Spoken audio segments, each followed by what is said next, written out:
As famed dungeon master Jesus of Nazareth once said, before heading into the desert for 40 days, "Would you like some Nutella for your pancakes or just a bit of lemon and sugar?" Hey, and welcome to Homebrew, the show where we avoid the crushing dullness of everyday life using our two favorite forms of escapism. The crushing dullness of anything that feels respiratory. You're like, oh no. She's just alcohol. choking on the sacrilegious pancakes. yeah, me dissing our Lord and Savior Jesus of Nazareth, who is, of course, the evolution of baby Jesus. It goes baby Jesus, you give him the life stone, and becomes Jesus of Nazareth.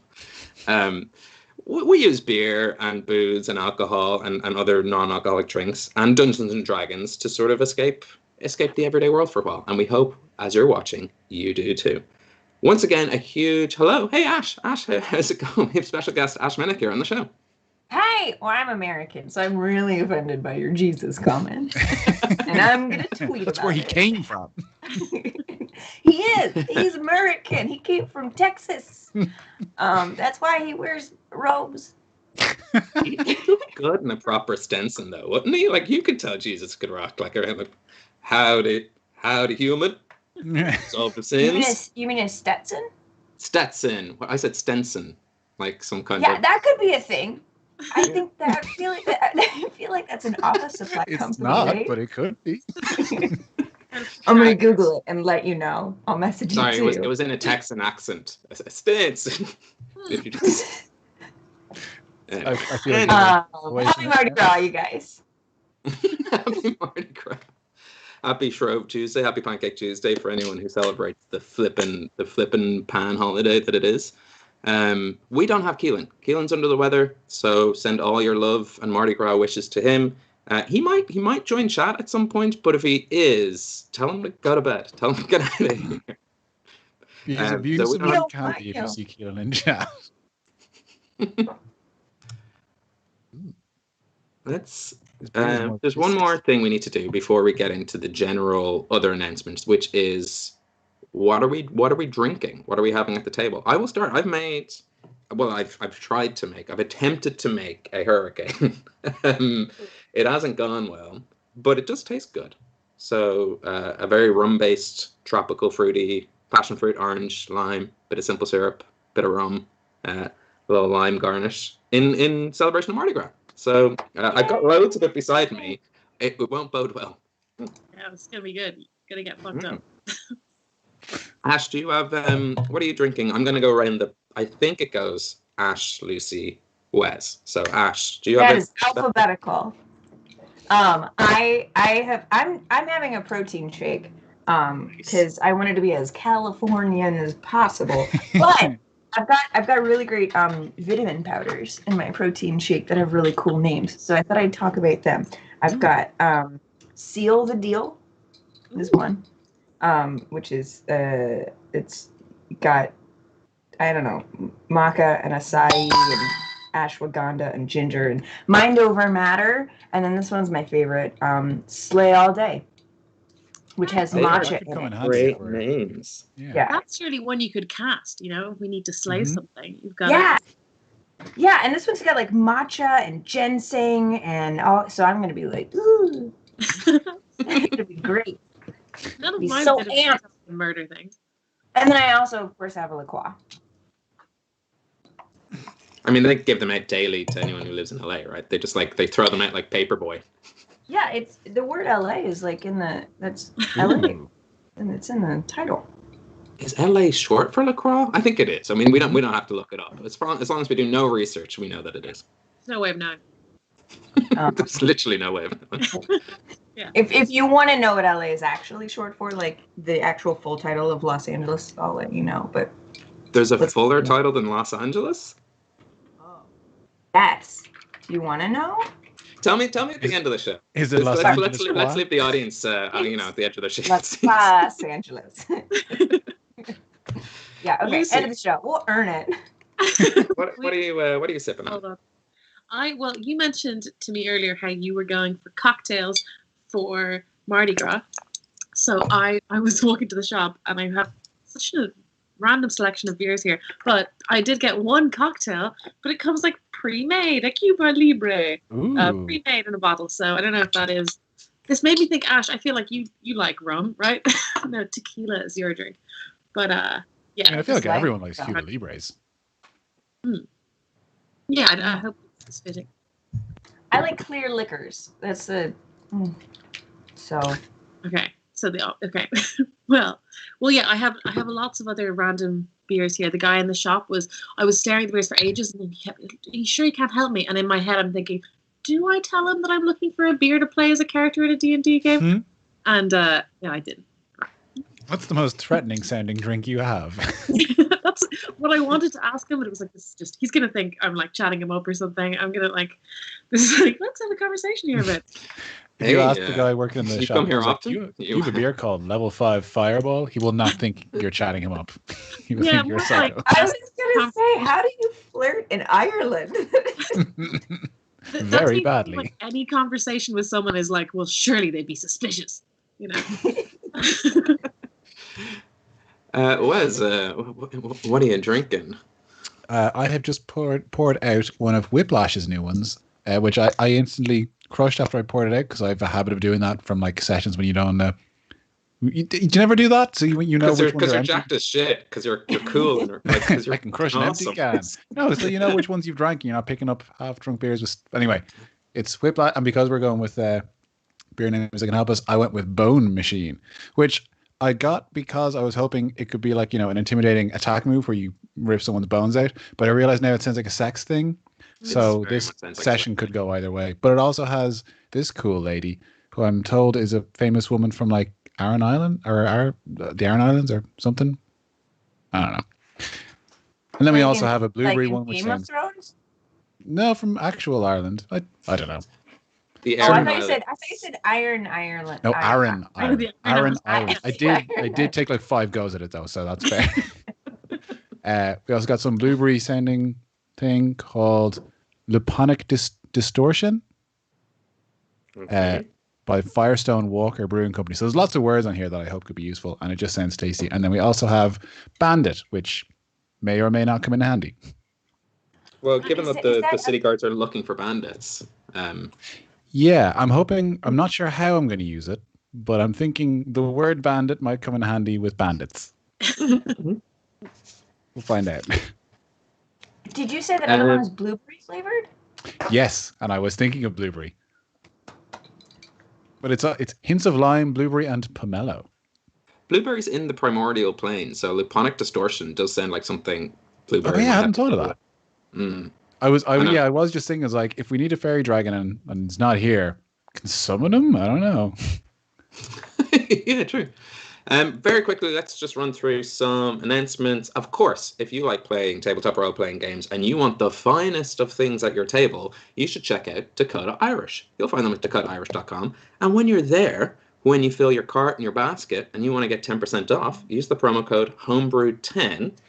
I was on their site recently. They got some new gemstone sets. Like, these are amazing looking dice. I was trying to describe them. I was like, maybe I'll describe them like for the dice connoisseur or like the sommelier of dice. They are very fancy dice. So like if you like that kind of top shelf dice, check out Raised Sandstone. I think I might get some Raised Sandstone as like a gift to myself. Light Brew Zircon. Is that how you pronounce that gemstone? Zircon?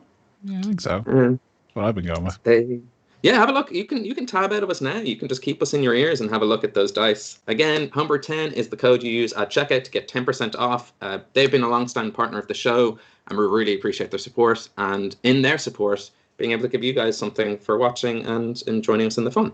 Lucy, do you have any announcements? But you're going to say, do you have anything to confess? Because I used that code the other day, and I was thinking, is it like the lottery? Are we not allowed to use our own? Because I got some of these, like, because I got the cheapest dice on the website, and they're so lovely. They've got all these tiny little things inside them. I took some really great pictures of them that I need to post because they look amazing inside. Anyway, so that was using the sneaky code. But no, I haven't. My announcement, non-confession, is that this is a podcast. Not currently. This is a video. Except when I eventually turn this into a podcast. Oh God. This is the better podcast that they're listening to. Who knows? Okay, go on to anywhere that you get a podcast, search Homebrew Quest, and you will find all of our episodes in podcast form. If you know anyone that you think would like our show, but prefers podcast to video, just send them that way. Send them to Homebrew Quest, anywhere they get a podcast. Thanks. Nice. But if they don't like audio and they like visual you have a week. You have your own. Give you a segment. I'm just saying, stay tuned for that week because there's a surprise waiting for you. That's no one. No one likes that. That's no one. Everyone, no one exists. Close this video now and wait for the podcast. Show some don't, restraint. Because there's a lot of work that goes into it, and that work wouldn't be possible without our tech team. So a huge thank you to our technomancers. That has been ever since lockdown began, which is coming up to, we're almost a year anniversary of lockdown. Wild, right? God. Did you grow those in lockdown, Paul? It's nice that he keeps the pinky trim though. And the thumb. And the thumb. Yeah, that's fair. Well, you used to be able to hold things.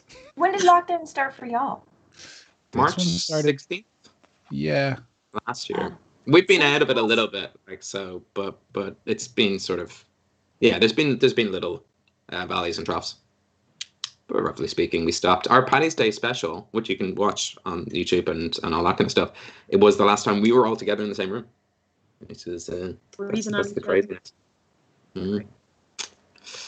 And on that note, without further ado, grab yourself a drink, pull up a chair, as we dive into a world where anything is possible, but not always probable.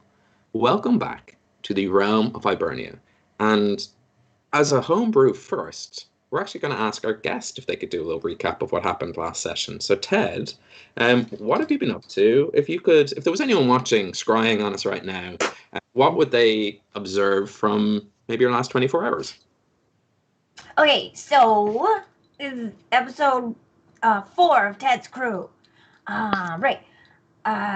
So I went to find all the crew, Ted's crew. They were all drunk and hungover because they had been partying so much with Arlington's father. But I mean, that's normal, but for whatever reason, they're mortal. So when they party, they get really cranky. It's weird. Anyway, so before the rest of them woke up, I had a conversation with Iggy, and I reminded her that she made a deal with her mom not to stop her mom from smushing the two planes together, the big smush, as we call it on the faith side. And she seemed totally fine with that and was totally like, yeah, that totally makes sense. And she didn't try to argue her way out of it at all. Anyway, so after that, everybody woke up. Arlington had a really emotional goodbye with his stepdad, which was really cute. And then we headed out to this house that they're gonna try to sneak into, but not to stop Rua, just for funsies, because I need a new name. So they're helping me to get a new name. And there's this guy called Twisty Nuts, and I'm gonna take his name and I'm gonna be T-Nuts, and it's gonna be awesome. So we're trying to break in this guy's house, but he's got hella security. So right now we're kind of standing outside the gate, and they're looking out for bandits. There's almost a a stop outside, and so we gotta try.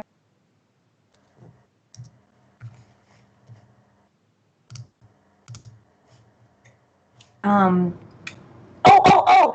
I met my intern, who is a really broody sprite, and he's awesome. And that's all the things that happened that mattered to me. Yeah, that's all the thing that matters to the audience too, as well. Nothing else matters.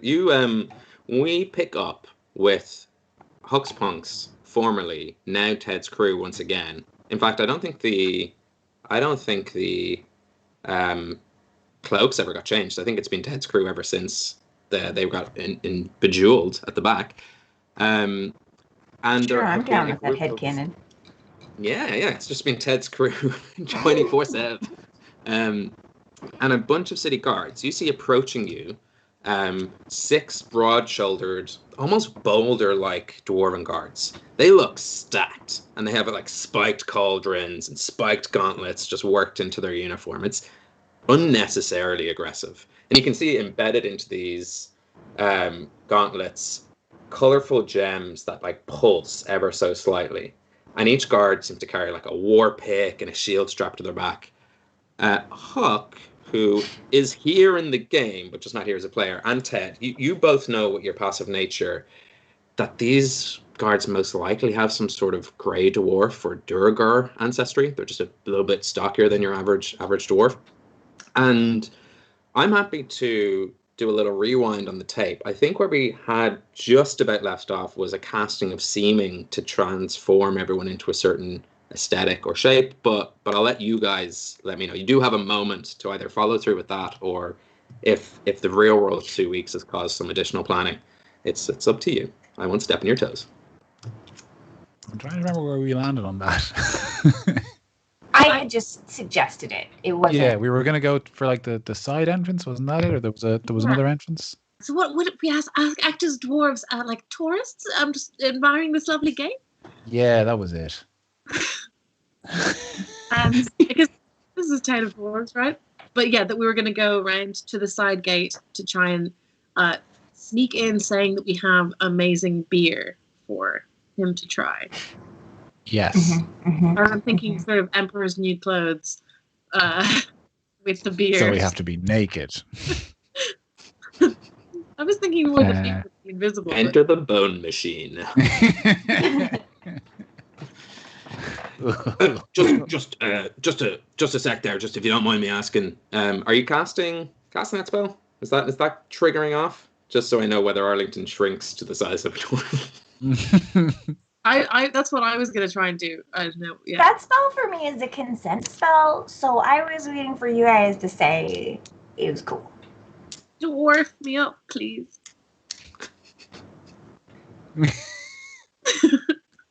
Yes, also, yes. Oh, okay, all right, cool. All right. Dwarf him down. Seeming. Boom.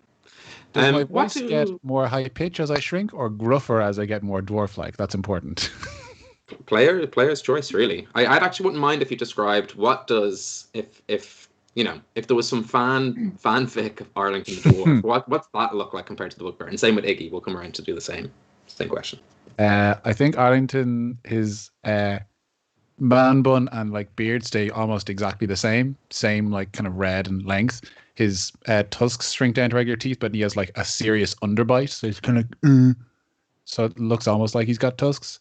Like the green luster in his eyes kind of fades a little bit, and there's shoulder hair almost bursting out from his collar, like it's almost like he's smuggling hay in his back or something. That's how much back and shoulder hair he's got. And then like knuckles. Basically imagine a very short Robin Williams. So I'm late to the costume contest we had at Halloween, but I'm Robin Williams. Okay, I know. It just for some reason when you were describing your hair and your mustache and your beard all staying the same length, I was like, is he just Yosemite Sam? Is Arlington oh yeah, no, like I mean it's the same disappearing? length as in so it went down to like mid chest on Arlington, so it's down to like past his knees as the dwarf. Nice. Okay. And Iggy, what does Iggy the dwarf look like?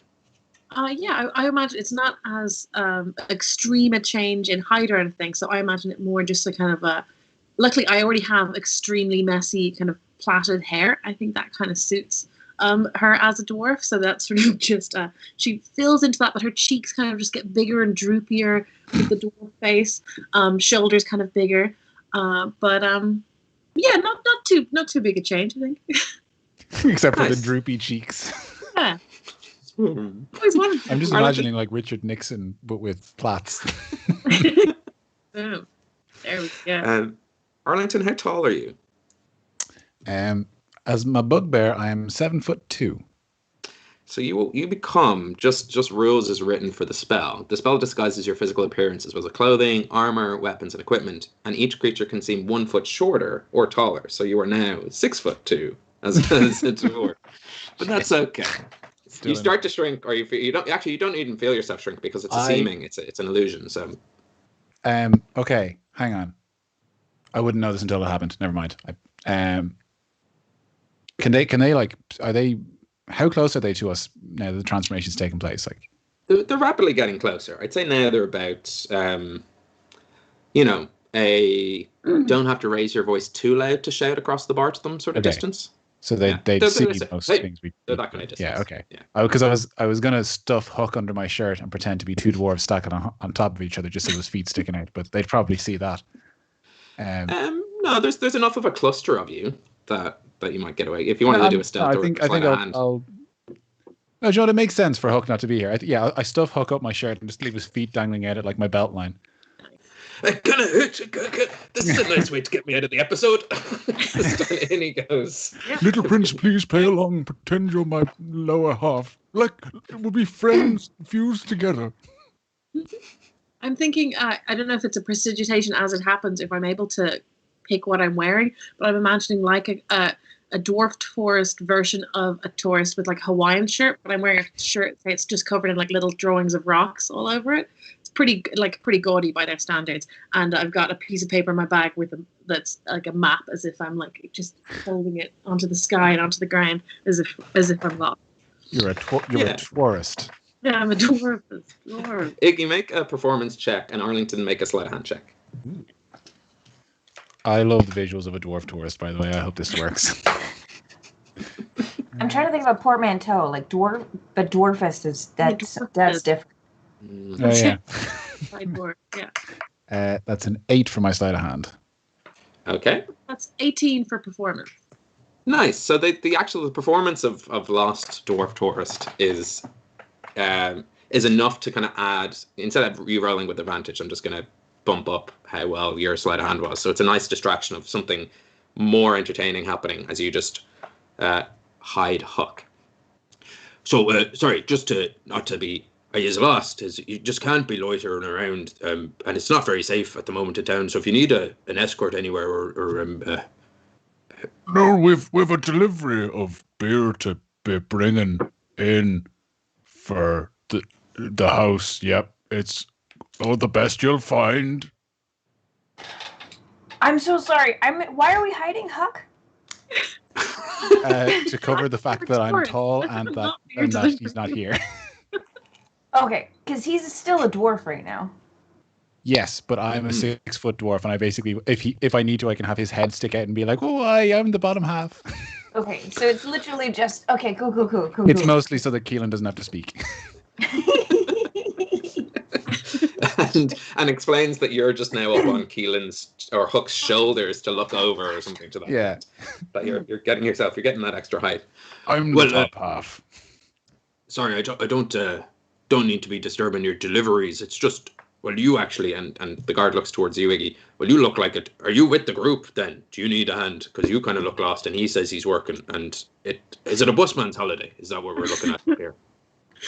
I know. I thought we were all tourists. Not some of us are working on our tours. I'm going to continue I'm like, lost? No, I mean, don't you think when you're traveling that getting lost is the real destination? And I'm just going to kind of walk away like, along the road towards where the deliveries are. I'm hoping like the side entrance, but like just enjoying looking at my map, maybe stroking, Yeah. The two guards at the back of the group kind of keep an eye on yourself as you walk away. And the kind of leader, or the one voice that you're hearing from this group of 6 is, so you've got an appointment then with Twisted Knot, yeah? Yes, that's right, with Twisted Knot. I didn't see the lads over there. Point the delivery crew boys. They're actually the lads I was looking for. That's why I'm standing on my friend's shoulders here. I was trying to see them to get a better vantage point. And I asked that lady there, because she seemed to know her way around. She had a lot of maps and stuff. You know. Sure, you know yourself. Roll a persuasion check. Ooh. This seems like classic persuasion. This is why I should stop speaking to people. Persuasion? Why, that's an 8. Oh no, excuse me. That was not a 7 at all. It's the evil number. That's a natural 1. Wow. Delightful. This dwarf's eyes don't necessarily narrow, but the bushy eyebrows, like Eugene Levy, just fold over. Well, I'm finding it very difficult to believe that 2 dwarves on each other's shoulders looking into what is quite a magnificent estate don't know A, where the delivery door is, and B, would ask a tourist. So if you don't mind, we're going to have to ask you a couple of more questions. Your names, gentlemen. My name? Or the name of your company that you work for, Is so we can look. Is there any? What's the lay of the land here? Is there anything nearby? Yeah. Let me have a quick look at the old map-a-rooney. You're kind of, the street itself is lined with mine cart tracks, almost like tram, and they take up the majority of kind of what you consider the road in the city. Mm-hmm. And you are on the pavement beside it, beside quite a large. If you're in a very fancy part of town and the houses are all kind of separated themselves out by estates and gardens, you're by the wall that leads up to the nice gate to this house. There's not a lot around because it's the upper levels of Sliabh Gem. It's sparse because that seems opulent. Are there many people around? I'm looking for something I can blow up. Any of the mine carts going by would be easy to blow up. I'd like to blow up. There's actually, make a perception check. There might be something. Okay. Yeah. So aside from these 6 guards and then the guys making the delivery, is there anyone else around? Well, there's no one making deliveries, but I just sort of yes-handed you with that. So they're there now. I thought that was said and I just missed it. No, there is a delivery entrance to the side. Oh, Sorry, then in that case, I think Arlington was definitely gesturing, presuming. Yeah, they turn around. There's no one there. And it's like, Well, obviously they couldn't see anything because they weren't standing on each other's shoulders. Of course. But there's too many spikes on their pauldrons to do that safely. So, sorry, Ted. What was the perception check? 23. 23, absolutely. You look around in the street and there's not a lot of things to blow up. But in the garden of the estate itself, there are shrubs, trees, there are a couple of crates near the delivery entrance. There is a lot of, down the driveway a little bit, you see one of those fountains that almost acts like a roundabout for carriages. You know, fancy people have those things. So there are a lot of things inside the estate. And if you look up, there's plenty of sort of glowing, pulsing gems in the roof. You're closer to the roof here than you would be further down in the city. So there's plenty of stalactites and gems and sort of general ore around the place, as well as some phosphorus mushrooms hanging from the more moist corners of the mountain. Cool. I just want to Eldritch Blast something, like a little bit off, so that the folks speaking with Arlington are distracted. That's my goal. Is that a thing I can? Yeah, you can definitely do that. They won't notice you, nor will they notice Spritz. Given your size, that they seem preoccupied with Dwarf and bigger. But I still need you to do a stealth check. Okay, yeah. That's fine. Just a stealth, just to see with how. The sleepy arrows. He can if you want. I mean, he's under you've telepathic communication with Spritz, so he. You absolutely. So I'm gonna say, like, I'm gonna blow some stuff up. If it doesn't distract them, you make them go to sleep. All right. That's not a metaphor. Just shoot them with the arrows that make them go to sleep. Mm-hmm. I got it. Yeah. Cool. All right, stealth. Stealth. Come on. I'm so stealthy. Ow. My die is really trying to work against me on that one. So that's a 13 total. That's enough just to you aim far enough away. They don't realize that the source of this is here. So they just and it's just you're just kind of blasting off some rocks, some kind of general scree. Is that or were you aiming for something in particular? I would like, if they're mine carts, I mean, I would like to find something that blows up, but I also would like to get my Eldritch Blast. Like, I would like to also fly away and do it, because as if you remember correctly, my Eldritch Blast come out as orchids. They're just massive flowers with tips, and then they explode. So they're a little, like if they were coming out of my hand, they'd be like, oh, you guys are suspicious and dangerous. What a winning combination. You fly a little bit away, and I'm going to just quickly check something. Because what you could do is derail a minecart full of like parcels and letters and general mail. There's these mail carts that go by. Nice. Yeah. So Ash would feel bad about that, but Ted does not. Disrupt the mail. You fire off an Eldritch Blast at the wheels of a cart, and you manage to kind of 1, 2, 3, just poo, poo, poo, and it goes, and all these guards at once. And you know how much dwarves love mail and connecting things. Turn and go, the mail. And they turn towards the leader, and the leader goes, well, what are you waiting for? Get the mail back on the tracks. And all but one of them, all except the leader, rush off into the distance. Now they're still within ear and eye shot, but they're suddenly not as much of an issue. And the leader is left and goes, I'm afraid I still do need to find and it's just the mail. Okay, they're working on the mail. Focus. I need you to. And wait, so how many of them ran off to deal with the mail? All but one, all except for the one you've been Oh, talking then about. as soon as they're like faced away, Arlington's eyes glaze over a little bit, and he goes, "Party time!" I'm gonna grab him and try and like pull him into my coat and like restrain him. So I'm trying to basically pull him into into a third of the totem pole. I'm like trying to muzzle him further. Nice. Yeah. Spritz did roll to send an arrow, but it was a natural one. So just pew. He's like, oh god damn it, that's not impressive at all. Probably because I moved his target. Yeah, as it goes by. Make a grapple. This will be an opposed grapple check, I presume. Okay. A grapple. Okay. Which is my athletics or strengths? Athletics.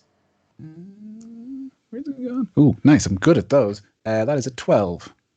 12. Unfortunately, you wrestle a little bit, and it's hard to get a grip on someone who's so covered in spikes, because you don't want to impale yourself. He's like, oh, hey, how dare you? And then at that moment in time, I think we should all roll for a little bit of initiative, just to see what's happening. That might with these happen. city guards. Yeah, this is. Let's do some initiative for these folks. Ooh, that's not great, but that's okay. Oh wait, I have advantage on initiative rolls now. Amazing! My feral instincts have kicked in because I rolled a 2. Feral instincts. That's hilarious. All right. That's actually the name of the ability. I'm not just being weird. I know. It's just kind of like my feral instincts. I'm too animalistic to be caught off guard. That is a 9 for Arlington. 9. Okay. Anyone above 20? No, again. I got a 16. 16. And Iggy? 20.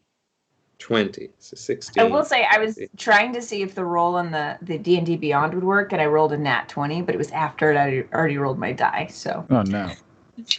I wasted. I used D&D Beyond for the first time, and I just also did my first initiative roll. It's very exciting. Yeah, I saw that. That's why I did it, because yours popped up on my sheet. Because D&D Beyond now. Yeah, because we're in the same campaign.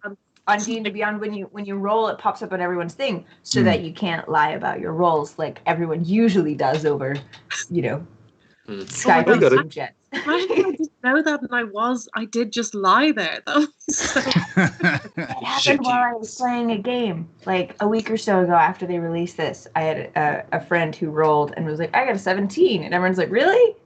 Because it says you got a 10. Because I would not have thought that everyone could see that. Okay, wow, cool. I haven't seen anyone else's, but I guess no one else. You didn't do it. I'm using physicals. Yeah.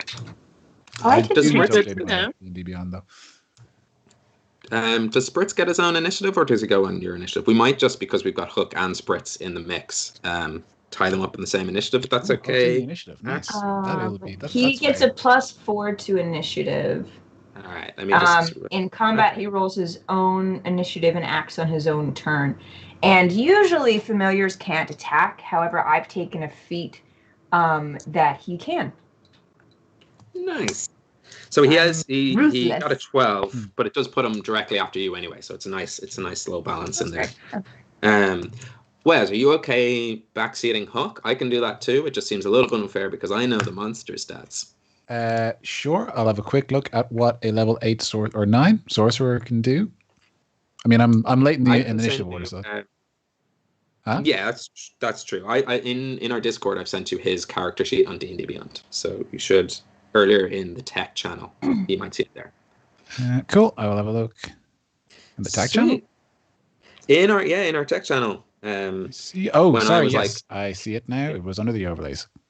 And then Ben, if you open up my character sheet on the campaign under extras, all of Spritz's stats are there. Yeah, I got him. Nice. Top of the round, first up is Iggy, and then it will be Hook after that. So, Iggy, what you're looking at as Arlington starts to grapple with this guard, and this guard kind of shouts out, the 5 that ran away who are protecting the male, they still want to protect that male a little bit from what you gather, and you're a little bit closer to them, so you can see that they're really wrestling with 2 dwarves versus a guard and this male.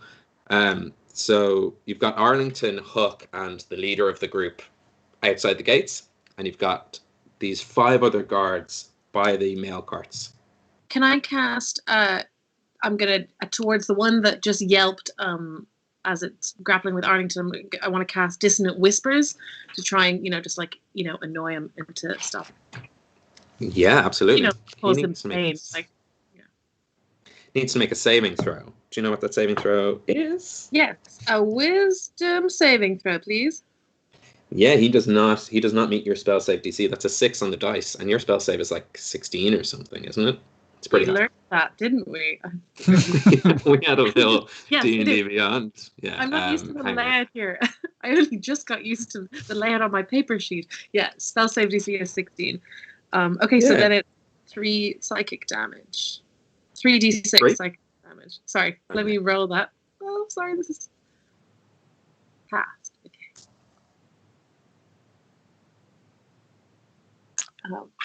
Sorry.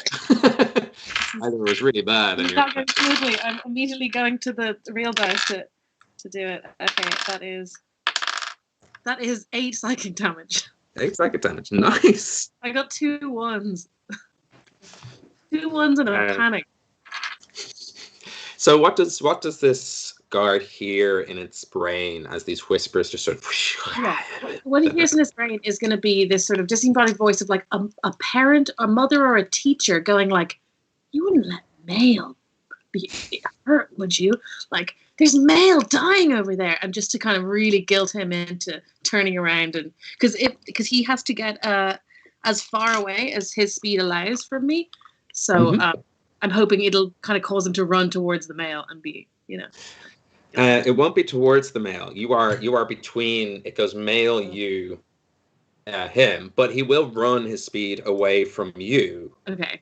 Further down the street, giving Arlington and Hook attacks of opportunity should they wish. Hook's not going to take it, but Arlington, you can. Okay, as this guy goes, someone has to protect the male. The accent work from earlier is all gone now that you come the cow. Cool. Arlington, do you want to? He's going to leave your melee range, so you're too. So he's So he is. He looks like he is leaving the situation, is it? Yeah, he's leaving in terror. He's fleeing, kind of holding his hands above his ears, being like, "No, I won't let the male down again." Yeah, okay, I'll let him escape. But I think as he's running away, Arlington or Grud is gonna like do that kind of like the fake like make it look like he scared him off. So a feigned attack of opportunity. Sure. Just for flavor, you raise up. Yeah, you better run. Yeah. It's Hook's turn. Does Hook want to? Is he making the same decision? I mean, it looks like we've kind of there's no immediate threats, right? There is a city guard who are highly suspicious of you, and in about 6 seconds, he might turn around and go, "What am I running from?" Are there any other mine carts full of mail? Let's consult the dice. Anything above a 10 is a yes. It's an 8. No. Okay. That was the noon mail shipment through the city. Unfortunate. Okay. Parcels is at 1, so you could wait an hour. No, don't want to waste too many of Keelan's spells on silly shit. You're trying to animate minecart? That's exactly what I wanted to do. I was going to make the minecart like run away or something. Aww. Can you animate the one that's knocked over to like? I thought if there was another minecart that was like still full of mail, I could make it like run away and then like divide their attention. But I guess we won't get a Fantasia moment after all. Shit. Okay. Hang on. How long does polymorph last? Yeah. Okay. Hook is going to polymorph the guard who's suspicious Is into polymorph? What's the range on that? Is it touch? 60 feet. 60 feet. Nice. Yeah. So he needs Polymorph to make a crazy saving touch. throw. I think you can turn him into any animal, right? Yeah, pretty much. Yeah. I generally know anything that's not bigger or more frightful. Anything that's small and weak, which I presume is. What's like? What are there any like? Would I've noticed any like animals run around this place, like rats or anything, or what kind of what's the smaller like house cat or are there house cats? I want to basically an animal that would not raise suspicion. You got all your city folk. You got your rats. You got your house cats. A couple of badgers. No, Couple badger because could be dangerous. That could backfire. What kind of mountain animals are there in Ireland? Let's say there's a couple of wolves. We're gonna go with cat. We're gonna go with house cat. I don't want him to keep coming and then kill us. Yeah, let's say we introduce wolves to Hibernia before they get reintroduced to Ireland. That's the. He needs to make a saving throw. What's the stat that I'm looking for here for polymorph? Is wisdom. I think it's charisma. Wisdom. He only got an 11, and I'm almost certain that. You had to beat a 17. But however, sorry, I should have done this before. He has advantage. Oh. And that's a natural 20. So he almost turns into a cat. He's like, yeah, no. Not again. So I should have done that for Distant Whispers. It wouldn't have made a difference. That's all right. I'd say Hook cast that from within Arlington's jacket and he just had his like eye poking out like a gap so he could see. So everyone just sees this guard who looks like he was kind of suspicious all of a sudden become very suspicious and no one's really sure why. Is there anything else that Hook would like to do? No, I don't think he's big on bonus actions, and I'm not going to try and get into sorcery points. That's fair. Yeah, I think that's his turn.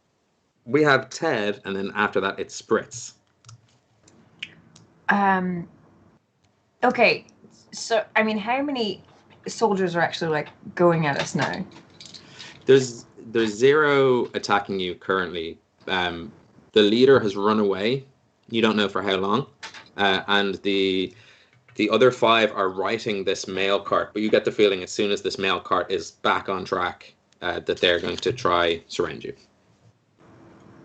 Okay. Then I think I just have to keep the mail cart from being on track.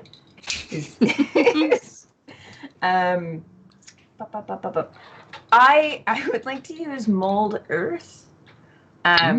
And not only like just kind of the move the 5-foot square ground underneath the cart itself. So basically she's gonna fly and stick her tiny little hands into the ground near the cart, and I'd like to like uproot not only the cart but the track.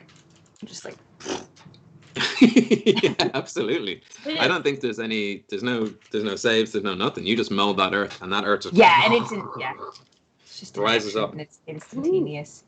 Bending the train tracks. All of you hear this kind of screech of iron. It's like as they kind of get bent out of shape. And how much earth can you mold? What I'm thinking is, do the guards who are surrounding this track kind of get? It's like 5 feet. 5 feet by 5 feet, I believe. I'm going to see if they keep their feet. Yeah, it's a they managed to 5-foot cube. Nice. So anyone who was holding onto it, they managed to keep their footing, but it does raise up. And how tall is this earth going? 5 feet. 5 feet. All right. So they're not. A D6 just bump underneath We're this. playing Minecraft, baby. Amazing. That cart and you see all of you as this sudden kind of pop of earth. One of the parcel bags bursts, and these letters just go throughout the air. It completely. Before I make that decision, let's find out. Yeah, all the guards are like, "No, we need backup. The mail." So, sorry, I was thinking of mold earth like shape water. It works a little differently. Basically, a 5-foot cube from underneath the cart and the track disappears and goes somewhere else. So they fall into like a 5-foot ditch almost. Like the Universal Studios ride with a subway kind of in. But then that 5-foot dirt, I would like to then put on top of whomever isn't in the hole. Yeah, Yeah. You cover them and you basically smother them in earth. I'm gonna see if they deck saving throws. My dice today, like it's been nothing above a 10 except for that natural 20, which I guess balances out. But that was a 5. Very much. But, That was a very good 20. yes, yeah. But they let's see. There's probably only about. It's a 5-foot cube, so it's only one of them. But one of them is covered in earth and smothered and pinned down by quite rocky. Like you can imagine that the earth under a minecart in a mountain isn't your soft, precious sand. It's your hard. He's probably dead. Yeah, he's being crushed by a block of earth. He chose to work here. It's a working hazard. You can see him struggling. He's not dead, but he's definitely pinned and out of action. And did any fall in the hole? Yeah, the minecart fell in the hole. I've already rolled their dexterity, so instead of them keeping their footing that way, they've kept their footing the opposite way. So instead, cool. But the male still does a cartoon moment of like staying up, and then it doesn't fly around as much. Like it's with, sort of It holds up a little sign saying "Yikes" before it falls. yeah, falls 5 feet down to the ground. But there's no explosion of male in that same sense. But it does seem to completely disturb them. Now they're trying to reef it back up and do what they can. All but one of them is engaged in this. So the other there's 3 of them really trying to get this cart out of the ground, which is quite difficult to do when your armor and city guard uniforms are already kind of heavy and spiky. It's not really made for swift maneuvering, but more threatening presence. Which brings us to Spritz. Ash, would you like to run Spritz, or are you happy for me to just? I'm happy for you to do it. All right. He's going to make some ranged attacks with his short bow. Nice, good one, Spritz. So you see Spritz just take out. He takes out a short bow and fires, and one of the guards suffers 1 piercing damage, but must succeed a Constitution saving throw, which they do. And of course, being a dwarf, their Constitution's quite 40. So presumably they have some sort of resilience on that kind of stuff. But one of the guards is out. One of the guards takes 1 point of piercing damage from this tiny little arrow. Take this, you fiend. And that is... Spritz decides to go, maybe I'll get ahead of the game, and flies over the wall and is just in the garden with the mansion being like, we could just be over here. We could just be, that's where we need to go. If he hadn't just done 1 damage, I would have assumed that was his plan all along. But now I feel like he's just scrambling for a different plan because clearly they're impervious to arrows. They're impervious to my tiny toothpicks. Not pauldrons, my biggest weakness. I'm impressed he managed to do 1 damage on someone who's fully armored. It's like a little mosquito. But Arlington, you're up, and then it will be the guard's turn. So how many of them are in the hole? There's none in the hole. But sorry. I thought there's 3 trying to get the minecart out of the hole. There's 1 with nothing to do, sort of standing around, not sure how to help, and there's 1 under earth. And then okay. So of all the guards, it's kind of like the city guard who was walking towards us that I failed to polymorph. He's the only one really paying attention to us, right? 1 other is sort of half between the tasks. Okay.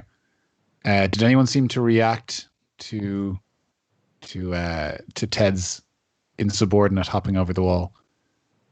Spritz? Yeah, did anyone react when he hopped over the wall? No, it doesn't seem to be anything that's... Oh, of course they can't see him. Never mind. He's tiny, yeah. Okay, yeah, I'm just going to try and hop over the wall as well, I suppose. How far away is Iggy from me? 30 feet, I would imagine. You kind of moved your movement away when you were a tourist, so you're anywhere between 30 and 60. So she does. Okay, we'll find out. Yeah, I'm just going to try and hop over the wall. I'm going to scramble up. Nice. How is it? Very high? It's about 20 feet. Oh, yeah, I could do that without fairly handily. Difficult terrain. So that's I have 40 feet of movement exactly. Yeah. So I can just climb up and then just drop down to the other side. Yeah, I don't think I'm going to make you roll like an athletics to climb over a wall. I might do that to someone like that. Unless it's like particularly barbed or anything. Like I think it's classified as difficult terrain. Nice. Unless, I mean, you'd know. Yeah, cool. I'm just going to assume. Yeah, I do assume, and it's like, oh, when That's you why get I to have the top, you at it's the all table. spikes. It's all pauldrons all across the top of the wall. Yeah, you climb over. Easy peasy. No, the guard doesn't see you do it. Spider-Grod has a terrible fear of heights. Anything you'd like to do over there? You got your action, bonus action. Do I land on the ground safely enough? Yeah, safe as chips. Safe as chips. What do I see when I get over there? You look around, and in the short period of time, you see that there's some nice primed trees, which is very fancy for inside a mountain. You see a long driveway leading down to that fountain roundabout for carriages, and in front of you see down this long driveway the mansion of the Clockwork Tangerine. So it's less of a headquarters, so to speak, and more of a home. So you see Twisted Knot's home. It looks like a reclaimed cathedral. So there's steps going up to the door with pillars outside, sort of an outdoor foyer or porch or awning, and then open into big double doors. And there's also a side building. You don't know if that is for deliveries or just another entrance, and you can't see, because of where you are, you can't see around the other side, so to speak. So you're kind of, say, if the building's in front of you, slightly to the left. So seeing around to the right is difficult at this angle. Is there anywhere to hide, like a bush or anything like that, immediately, like in my immediate vicinity? Yeah, you got trees and bushes. You got things like that to hide behind. Okay, then I'm going to use my action to dash and just try to cover some ground and get into like the least conspicuous shrubbery I can find. Now, I don't want to be that guy, but it is literally my only job on the show. You won't be able to use your bonus action to hide. That's a rogue thing. No, I mean not like use my action item, as in like just to move into a bush. I'm not trying to be hidden, but just break line of sight, I suppose. Yeah, you can absolutely do that. So you peg it, and behind a bush you go. I'm not going to make a do stealth check at the moment. You were just standing. I don't think I could anyway, behind a bush. Because I can't. I'm not trying to be stealthy. Wait, hang on. So sorry, I should have specified this. Are there can I see any people around? Because I don't want to run to the other side of a bush and be like facing 30 people. It's like a whole consort of people here. No, there's no one. There's no one in the garden. No one in the garden. Yeah, not that. I'm basically trying to make it so that if that guard hops over the wall, he won't immediately see me. It's difficult because you're just standing behind a bush, but yes, as much as you can possibly do. Yeah, as much as possible. Yeah. Those other guards are going to try get the minecart out. Nice, good job, guard number 1. Okay, job, guard number 2, and yeah, you're letting down the team, guard number 3.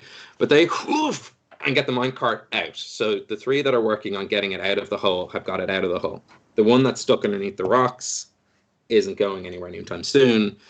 And the last guard there is sort of tidying up some of the debris. You get the feeling if he had orange cones, he'd be putting them out and trying to stop any other minecarts coming. Which, oh my god, there's a minecart coming around the corner. The problem seems to have gotten worse. And our leader guard turns around and goes, "The mail needs help. Where did that?"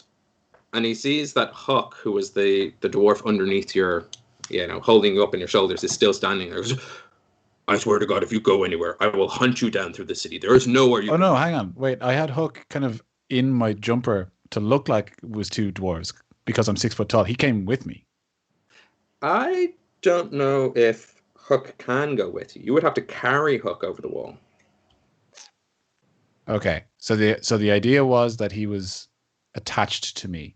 I assumed he was bundled up in your jacket as you climbed over the wall. So that was my assumption. So if you're assuming different, I can change my turn slightly to use up resources to make this work. Because what is it like? If I'm carrying him, what is it like, half my movement or something? Yeah, it's half your movement. Could you still get over the wall? Could you go over a 20-foot wall with half your movement? If I can use, I can't double dash, I suppose. No, you can use your action to dash. You just wouldn't be hiding behind the wall. I did that to get I got over the wall with movement, and then I dashed to get further. I have my action surge, but I don't think I can double dash. But what I'm suggesting is that if you don't use your action to dash, if you don't use your action for more movement and into the hiding spot, you could have gotten Hook over by carrying him. Oh, yeah. Yes. Okay, then, new plan. I will use my action to throw Hook over the wall, use my movement to run over, use a bonus action to catch him, and then run the rest of the way. It's perfect. You get as far as you can. Action surge, not bonus action, excuse me. Yes. So he turns around and goes, "Where are they gone?" And does it. I thought I saw them there, but reality seems to have changed in front of my very eyes. We retconned your memory, son. Yeah, you just got retconned. That's the bone machine's way of life. The guard runs up to his other people. He doesn't seem to be paying any attention to you, Iggy. You were still just a random tourist. But as he runs by, he goes, "Very sorry to get you all dragged up in this. I swear the city is normally safe. Please, if there's anything we can do to make you feel safer in the city while you're here, just ask." I'm going to look wistful, like, just, it's all great, you know. It's not going to engage him in conversation.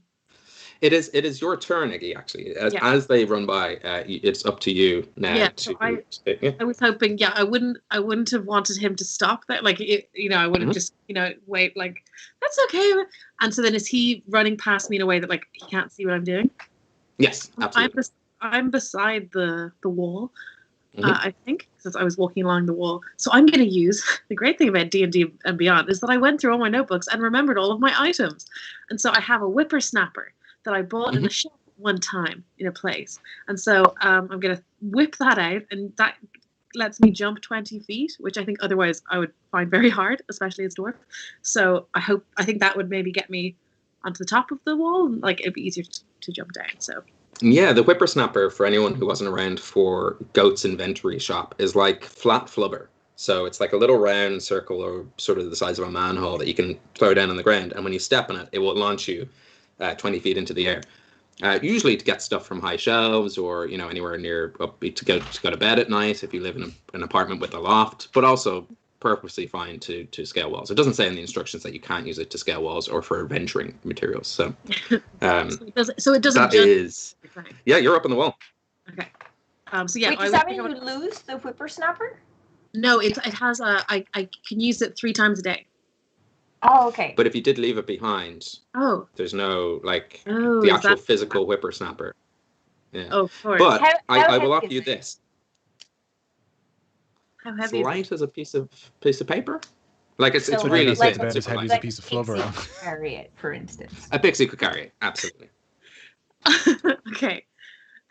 Well, I think that Iggy might have been. She's never used it before, so she might have been as we've discovered. I think she's as foolish as I am, that she wouldn't have remembered that. Yeah, it can't follow you up over the wall after you. So would very much appreciate it. Ted picked it up, but yeah, I hop over the wall, and it's kind of similar to Arlington. Like I try and kind of duck down somewhere in this garden. I guess I want to look up at the house to see if there's anyone noticeably like in the windows watching us, or in a doorway or anything. I don't know if that's absolutely. Make a perception check. Okay. Just hide near the bush with the bugbear head and arms sticking out behind it, or a large dwarf. Right. Just it's nice for you that they've trimmed their hedges recently into like fancy shapes, and one of them happens to be a large dwarf that you can just perfectly. Yeah, exactly. That's what I was hoping for. Just past the deep crater at the bottom of the wall where I landed. That's a 21 perception. Yeah, you look towards the house, and you can undoubtedly there is someone at the curtains just like looking at you. Without a shadow of a doubt. That's not like just a trick of the light. There is someone looking at you. Okay, I was going to say with 21, I feel like that's the perception that like if the house is haunted, I should be able to like see a woman at an upstairs window or something like that. So an actual person standing there, that makes sense. Okay, cool. I think I'll yelp and point. Yeah, you do. So you yelp? Yeah, as if trying to alert Arlington. Whoop! Okay. The universal sound for there's a creepy old woman pointing outside the window. Is that the end of your turn? It might be probably a ghost. There's no way to know. It could be a reflection. They look see-through, but is that just how windows work? Who knows? Yeah, I'll just assume it's a reflection of Iggy pointing at the window. Spider-Man. Now, are we still in initiative here, or what's happening? Yeah, you just yelped, and the guards are trying to find you. So it's not a soundproof wall, unfortunately. I thought the mail is probably so loud. Like that classic loud paper, as opposed So to you were drowned out by the sound of fluttering paper. Yeah. Okay. Fair enough. yeah. But is there anything else you'd like to do on your turn? No, I think Iggy thinks she's played this perfectly. She left behind a valuable item. She saw something and then alerted people to her. Yeah, I think she's fine. Nice. Huck, who for today is Waz. Huck, it is your turn. What would you like to do? And then we've got Ted and Spritz up next. Okay. Just get over the wall. What's Spritz doing on the other side? Can I see Spritz at all? Make a perception check. Fucking hell. Very bad. What is Huck's perception? Oh, great. That's a 3. No. Okay. Can Spritz and I communicate outside of our turn? Yeah, absolutely. It's telepathic. You can, Yeah, because if we can, I would have communicated to him, like, try to get them all together and tell them to wait for me. Yeah, Spritz immediately darts over to Huck, and Huck's trying to look for Spritz, but it's almost like every time Huck looks this way, Spritz is, it's like, hey! I need to get you to... What a panto moment for them. I kind of see him, Arlington. You can. How did you get out of my jacket? Oh no, he absolutely got out. He's like when you've forgotten your keys, you're like, where's my halfling? You can't find Huck. Huck can't find Spritz, and it is a chef's kiss of a D&D moment. In this moment, Ted is rolling her eyes, being like, "This would never have happened with Blueberry." And these people are not going to save the world, so we're fine. Yeah. Yeah. Okay. If when Huck eventually finds if Spritz is going to convey that we should get together, I think Huck's going to stand beside him, and he's going to ready a scorching ray for if a guard pops his head over the wall, kind of like pew, try and take him out. Yeah, you charge up those hands, ready to fire them off. Ted, it is your turn. Oh, okay. So we're not fighting. Great. So Ted flies over the wall. Are they like where is everyone in relation to each other? Like everyone's over the wall at this point. Like yeah, everyone's over the wall. So if we have the gates where my face is, then Arlington and Huck are on the left-hand side of the gate, which might be the right-hand side of the gate. I'm trying to do it for the stream as well. It's a shame this won't come through in the podcast because it's adorable. I'm flapping my hands down. So either way, it doesn't really matter who's left and right, but Huck, Arlington, and Spritz are on one side. Iggy is on the other. Okay, I'm gonna fly over and be like, "I'm sorry, guys. I thought you wanted to fight or play pretend. I didn't know you were trying to be sneaky." So I turn everyone invisible. Except for Spritz, because he can do it to himself at will. Yeah, and he does. Yeah. He's gone. And myself. Yeah, so you're all invisible now. Okay. For you see, an hour. Ooh, an hour. Yeah. This seems very convenient. Thank you very much. I wasn't sure myself on what the plan was, but this seems a lot better.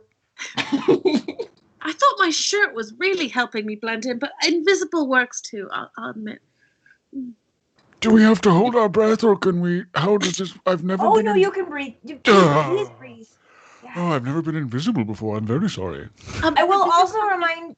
Go ahead.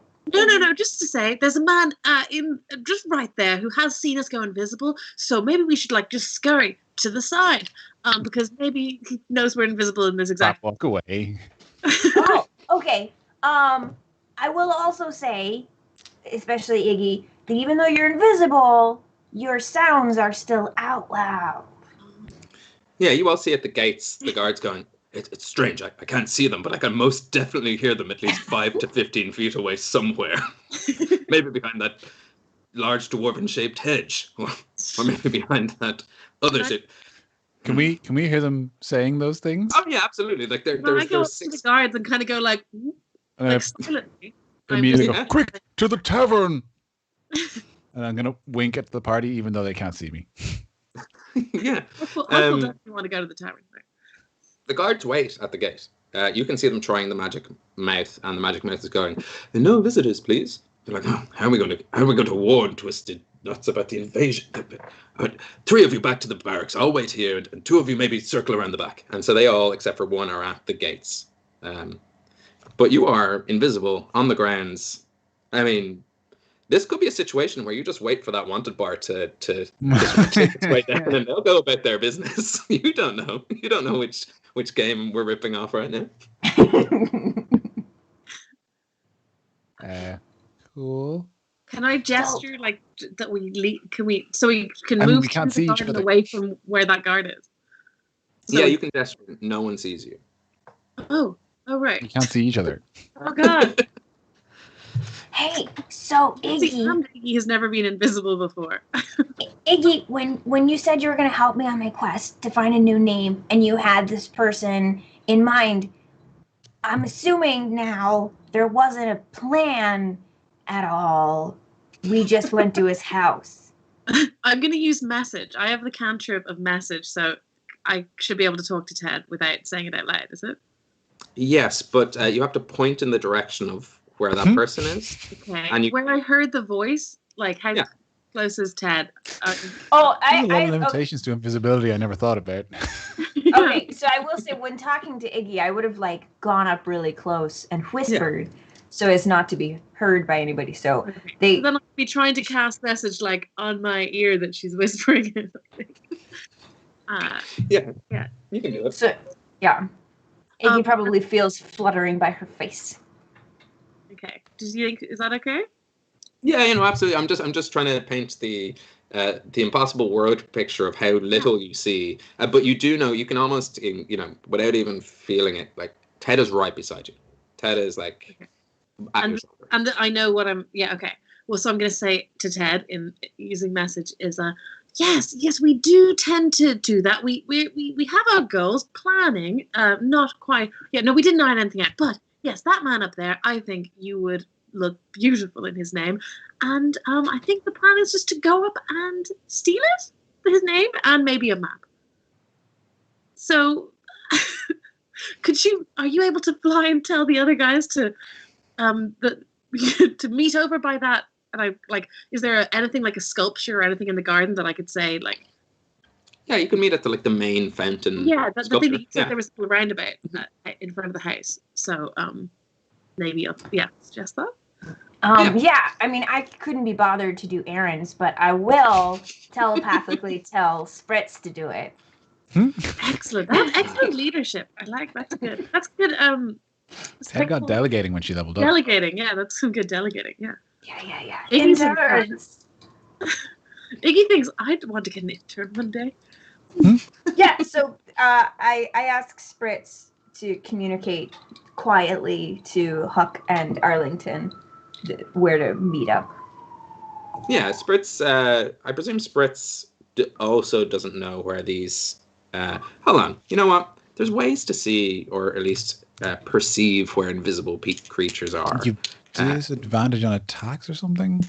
Yeah, as long as you're not making noise, it's impossible though. I don't know. I have a lot of chalk with me, not my super magic chalk, but I have some paint supplies. Well, I wonder when we get up there, I want to maybe try and put a bit of. No, does that work? I wonder because Spritz has got heart sight, which is always active.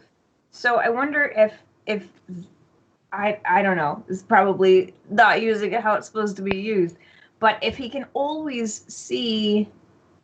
Oh no, it's a touch thing. It's touch, but I rolled a kind of general, perception check, which went well enough that, provided they haven't moved, Spritz still knows where Huck and Arlington were. Arlington is paralyzed with fear because all his friends have disappeared, and he knows they're there, but he can't see them. Arlington does not have object permanence. He's actually quite immature. Oh, So he has not moved. He's This like, is I know you're here, but you might also not be here. So, Arlington, I think you can hear me. At the very least, I'm talking loud enough that if you're anywhere nearby, you can hear me, and the guards You give a can't. thumbs up, an invisible thumbs up. I can definitely smell you, so you're near. We're gonna all meet by that fountain. 10, 4. Oh, I forgot I can breathe. I'm so sorry. Yes. You hear just a little zip back through the air. Sorry, did you say something? I immediately left after I said. Were you not following? Did you? No, yes, absolutely. He's gone Sorry, again. again. There was a huge delay between. Hello? You all make your way to this fountain. The figure in the window seems to have gone. That's No what I was longer gonna there. ask. If we could see anything else happen. As we're approaching, can we see anything else happening there? Yes, as you approach, and as you can still hear some activity around the garden wall. So you just hear like the kind of tip tap of heavy dwarven feet. Like, how do we get in here? We need to warn him. It goes around. You guys make your way towards the fountain, and generally sense that you're all somewhere nearby, and you hear a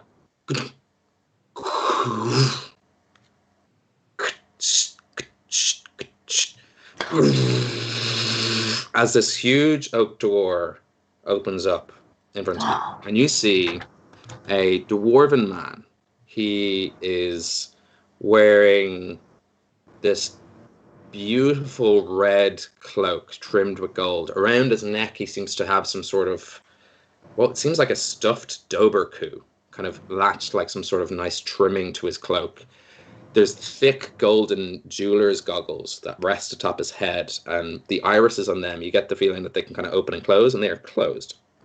His beard is thick, and right where you'd have the sort of tash and goatee, you see them sort of glitter with gems encrusted in the shape of like how a Guy Fawkes would be, but just that part is gems. Is that Twisty Nuts? That is Twisted Knot. He's prematurely grey on ginger. He looks, none of you need to really. He looks soft for a dwarf compared to the guards you just met. You hear him come out and go, "Well, although I can't see you, would you like to come in before the guards find you?" Yes, please. But yeah, I'm going to telepathically tell Spritz to stay on Arlington's shoulder, and I'm going to stay on Iggy's shoulder, so that we can always tell each other where each other is. Yeah, absolutely. Spritz misses the first time because the seeming doesn't actually affect the physical thing. So Spritz flies right into your shoulder, Arlington, but lower down than expected because he was expecting it a foot lower than it is. And you feel a sprite climb up and climb actually on top of your ear. And instead of sitting on the shoulder, just kind of sits in your ear in a way that just folds it down. He's like a fey Bluetooth. Can I whisper to Ted, to Arlington in this, to say, how about I can become less I can de-invisible. Oh my god, I can't speak at all. Visible, I think, is the word you're looking for. Is Fritz translating all this in real time? I've had Yes. yeah, but I want to suggest that I become visible and walk in, but they stay invisible as threats. Does that make sense? Sure. I think that's a terrible idea, but I'll tell him to tell Arlington. No. What do you think? I was thinking so we could converse with him. Lose our advantage. Is that what you were hoping for? But we'd be able to. I guess there's no benefit. So she's saying that she'll be visible, but the rest of us will be invisible, despite your man clearly seeing all of us before we went invisible. I think she believes it will give us some sort of tactical advantage. There's a threat that he won't know where in the room they are, but he'll know where one of us is. I mean, he knows, just because he knows we're here somewhere doesn't mean he needs to know exactly where we are. An invisible bugbear and nuclear bomb in your room somewhere is more intimidating. But he might trust having one. I can say that, like I'm there. I'm gonna I'll speak to him, but then Show of good faith. Distracting. Distracting. And do you plan on staying shorter than an hour? Or is that I guess 45 minutes. Let's say he's got an hour. Okay. Well, but that's what your friend's asking. That stay invisible. I don't know if you have any choice, actually. So, I mean, do what you're doing. Oh, that's a good question. Can they unvisible themselves? Uninvisible? I don't know if imagine it's down to a the concentration of whoever cast it. I think it's down to the caster. Because we technically already failed the save by not resisting it, you know? It ends if she attacks or casts a spell. Right. Yes. Or in an hour. Yeah. Okay. So, I think it's great that you're coming up with plans. Maybe we walk inside and see how we're feeling then. I think that's fair. You're right. I'm maybe not the best with the detail of the plans. I don't want to take away your agency, but the only way you can stop being invisible is if you attack someone or cast a spell. So that might take away any trust he has in you. Okay. Depending on the spell, I guess. Sure, let's just kind of freak him out by being invisible the whole time. I think that's good too. I mean, just mind non-combat spells, but yeah. I'm letting in a draft if you wouldn't mind coming inside. I presume He clearly sees us. Well, I'm going to try and walk past him. I'm going to try and walk past him into the house. Yeah, and he steps aside, and you walk into the house. Is he reacting to me stepping past him? It's hard not to notice that even invisible, a large shape has moved through, like, nearby. Footprints, footsteps, like, unless you're sneaking, like, you can hear, and your boots are presumably quite muddy, like, there's some level of... I'm not going to try and be sneaky. I'm going to galump up, and then as I go past him, you've a lovely home. Thank you. And Rua, where was... She had such a funny, kind of drab, civilized look about her. Rua, are you coming in too?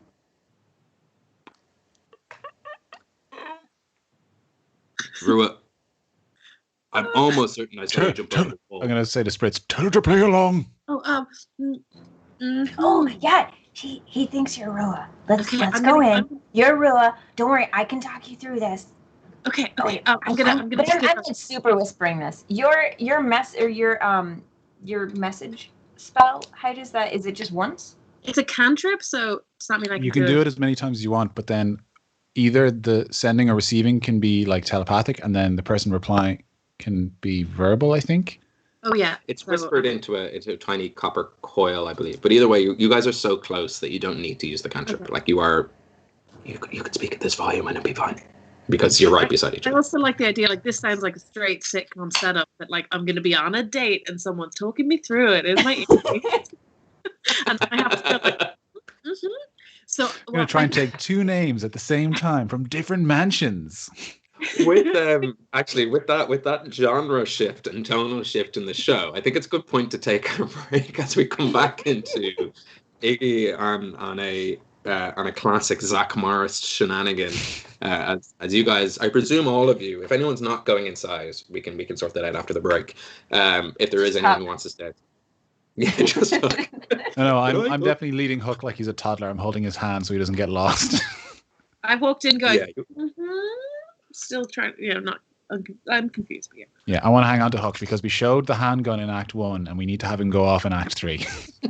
That's very true. So you all come in and the door goes and you find yourselves inside the mansion of the Clockwork Tangerine, and we are going to take our break there. We will be back in about 15 minutes or so. We're going to it's a little bio break. I don't think we're going to waste any time on any sort of shenanigans this side of the break. We'll do the shenanigans that side of the break. So, which is probably an unexpected move on my part for our tech team, Paul. But Paul, if you want to just like fade us out at any moment, we'll see everyone in about 15 minutes time. It's fun when Ben needs to pee. The hurricanes have gone right through. We're being succinct. I don't know. Yeah, we'll do it after the break. Come back to find out what the real name of Los Angeles is, or the longest one. We still have that. Exciting. Chemistry with Ash.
Hey, and welcome back to part 2 of Homebrew. Before we get back into the action where the party have just walked into the Clockwork Tangerine Mansion, a couple of quick announcements. We do have a coffee account. We have a coffee account for the show. You'll find it at ko-fi.com/homebrew. It should be in the details, and it's on our stream. If you're in the podcast, it'll be in the podcast details. But an important thing to note is that any donations to our coffee account, we don't keep. We actually pass them straight on to MASI, the Movement of Asylum Seekers in Ireland, whose pretty much main goal is to end direct provision, which is a horrendous system we have set up, a for-profit system to do with asylum seekers and refugees, and it's not something we like. So anything we earn, because we do this every 2 weeks in our spare time as kind of a part-time thing, anything that you give to us and donate, we pass right on to them, because that's a cause we truly believe in. They are the true heroes of the adventuring world. So that's announcement number 1. Announcement number 2, just in case these hurricanes go to my head and I forget to do it at the end of the show, Ash, there are a couple of places that people can find you. One of which I watched at the weekend was amazing. The game of Blackbirds you played was so enjoyable. I think you need to be subscribed on Twitch to get it currently. No, it's on YouTube. Outpost 13. It's on YouTube. Yeah, it was. There's a couple of days where it's just the Twitch VOD, and you have to be subscriber to Outpost 13. But now, I think yesterday or Sunday, maybe it was posted on YouTube. So, Blackbirds is a brand new RPG. That my husband is a writer on. He created like the magic system and the majority of the monsters and things like that. And it's a dark fantasy RPG based on the Zweihander Grim and Perilous system. And I'll be honest, I didn't think I'd like it as much as I did. So I was just like, I don't know, this is all dark and creepy and everyone's sad. And the elves are like, there's different factions of elves, and each one are going through a different stage of grief. It's like, because it's crazy amazing. Anyway, so it's really cool, and they're playing again on this Friday on Outpost. It's on, I think it's twitch.tv/Outpost13. I think it's just Outpost 13, and that is at 6 p.m. Pacific. Which is the middle of the night GMT. So a couple of days later, you can check it out on YouTube, or you can just stay up really late, wake up really early. It's a Friday. 2 a.m. y'all's time, yeah, I think. That's not bad. You apparently watched it, so that's, yeah. It is great. I was so excited about it. I didn't wait for YouTube. I just subbed. It's like, oh, yay! Yeah, it's on YouTube, yeah. Right. It's... is there anything else, other places people can find you? I know we're part of a couple of Discord communities. You do some really big, cool stuff in the D&D world that I'm sure our audience would be interested in. Oh, yeah. There's the D&D in a Castle, which is the official D&D vacation. We are currently in the process of rebranding, but we'll be launching tickets soon. We've got an event in September, an event in November, and then 3 events in 2022, which will be going on sale by the end of the month. And that's in England, in an actual castle with like world-renowned DMs, like super amazing DMs, and also a world-renowned photographer is going to be taking pictures. Her name is Lucy, and I'm just there. Yeah. And so that's happening. I also do virtual events for all the times, and I don't think I can talk about any of them right now. That sucks. Well, when you can talk about them, people can find you at Astronaut44 on social media channels. Ash is in Ash, and then Tronaut is in the end of astronaut. So that's across all social media channels. I highly urge you. It will be in in the details. You can just click that link now. If you're watching, just tab us out. Just tab us out and follow. We won't move on until we break those numbers. Everybody in chat has to confirm they followed me before we start playing the game again. It's one of those weird giveaways. Like, now go and follow everyone and like and comment, and who knows? Since we did that early, do you want to know the full name of Los Angeles early as well? Ooh. Let's I know keep I them do. waiting to the end. Okay. They might have to come back. They might have to come back next stream. Otherwise, they won't stick around. That. We gotta give some juicy details. Yeah, you could Google it, but why would you? Like put it in a time capsule, and we can open up the end of the episode. But I think it's Los Angeles, Vegas.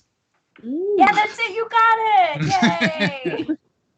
I think it's one of those ones where it's like Los Angeles is part of a bigger phrase, like the honorable and majestic, wonderful city district of. Like, there's like a bigger thing. That's where my head's going. Anyway, we'll find out. We'll find out soon. We'll find out in about like an hour or so.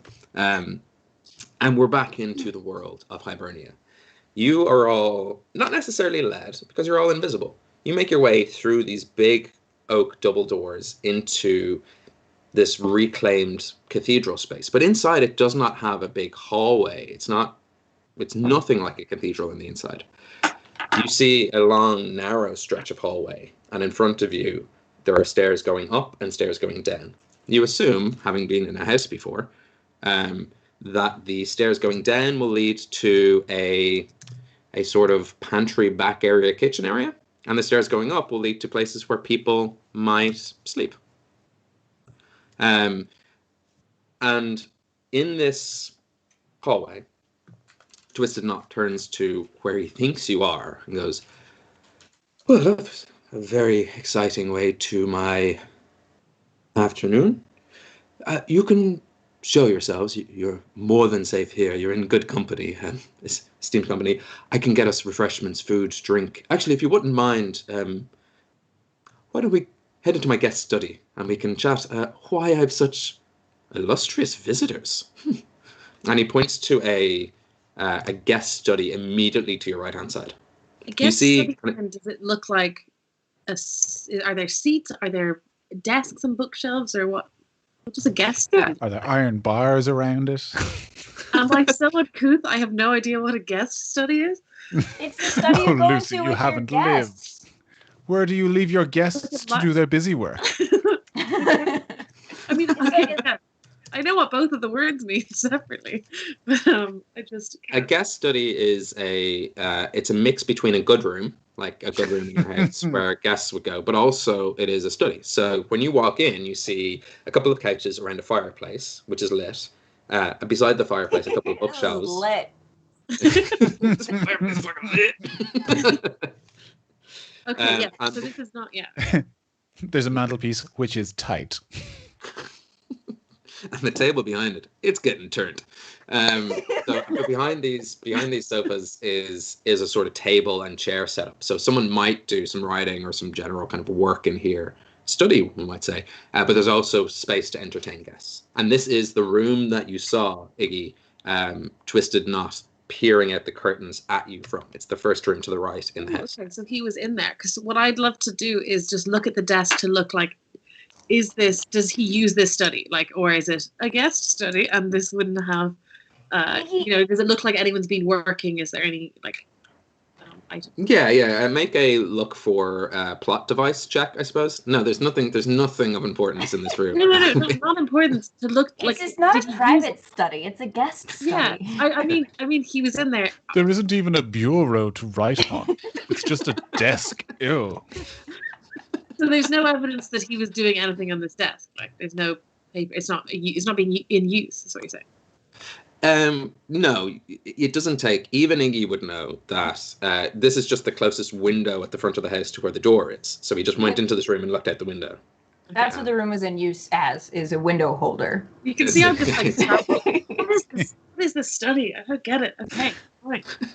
Rich people have rooms for nothing. It's just rich people stuff. Yeah. Like, they've got rooms that don't serve purposes. I'm from the southern states, and the nuances of room titles is very, very important. You know, the difference between like a den and a living room and a great room and a good room and a foyer and a landing. Like, it's all like, it's very Wait, important. do you guys have good rooms as well? I thought that was just an Irish thing. No, because why would you want to have a good room when you can have a great room? Oh, okay, so we've been because everything's bigger in America, right? Yes. Yeah. Okay. We have great rooms. Yeah, And in Ireland, we only I'm have. being serious. Y'all, I mean, I assume y'all have great rooms as well. Yes or no?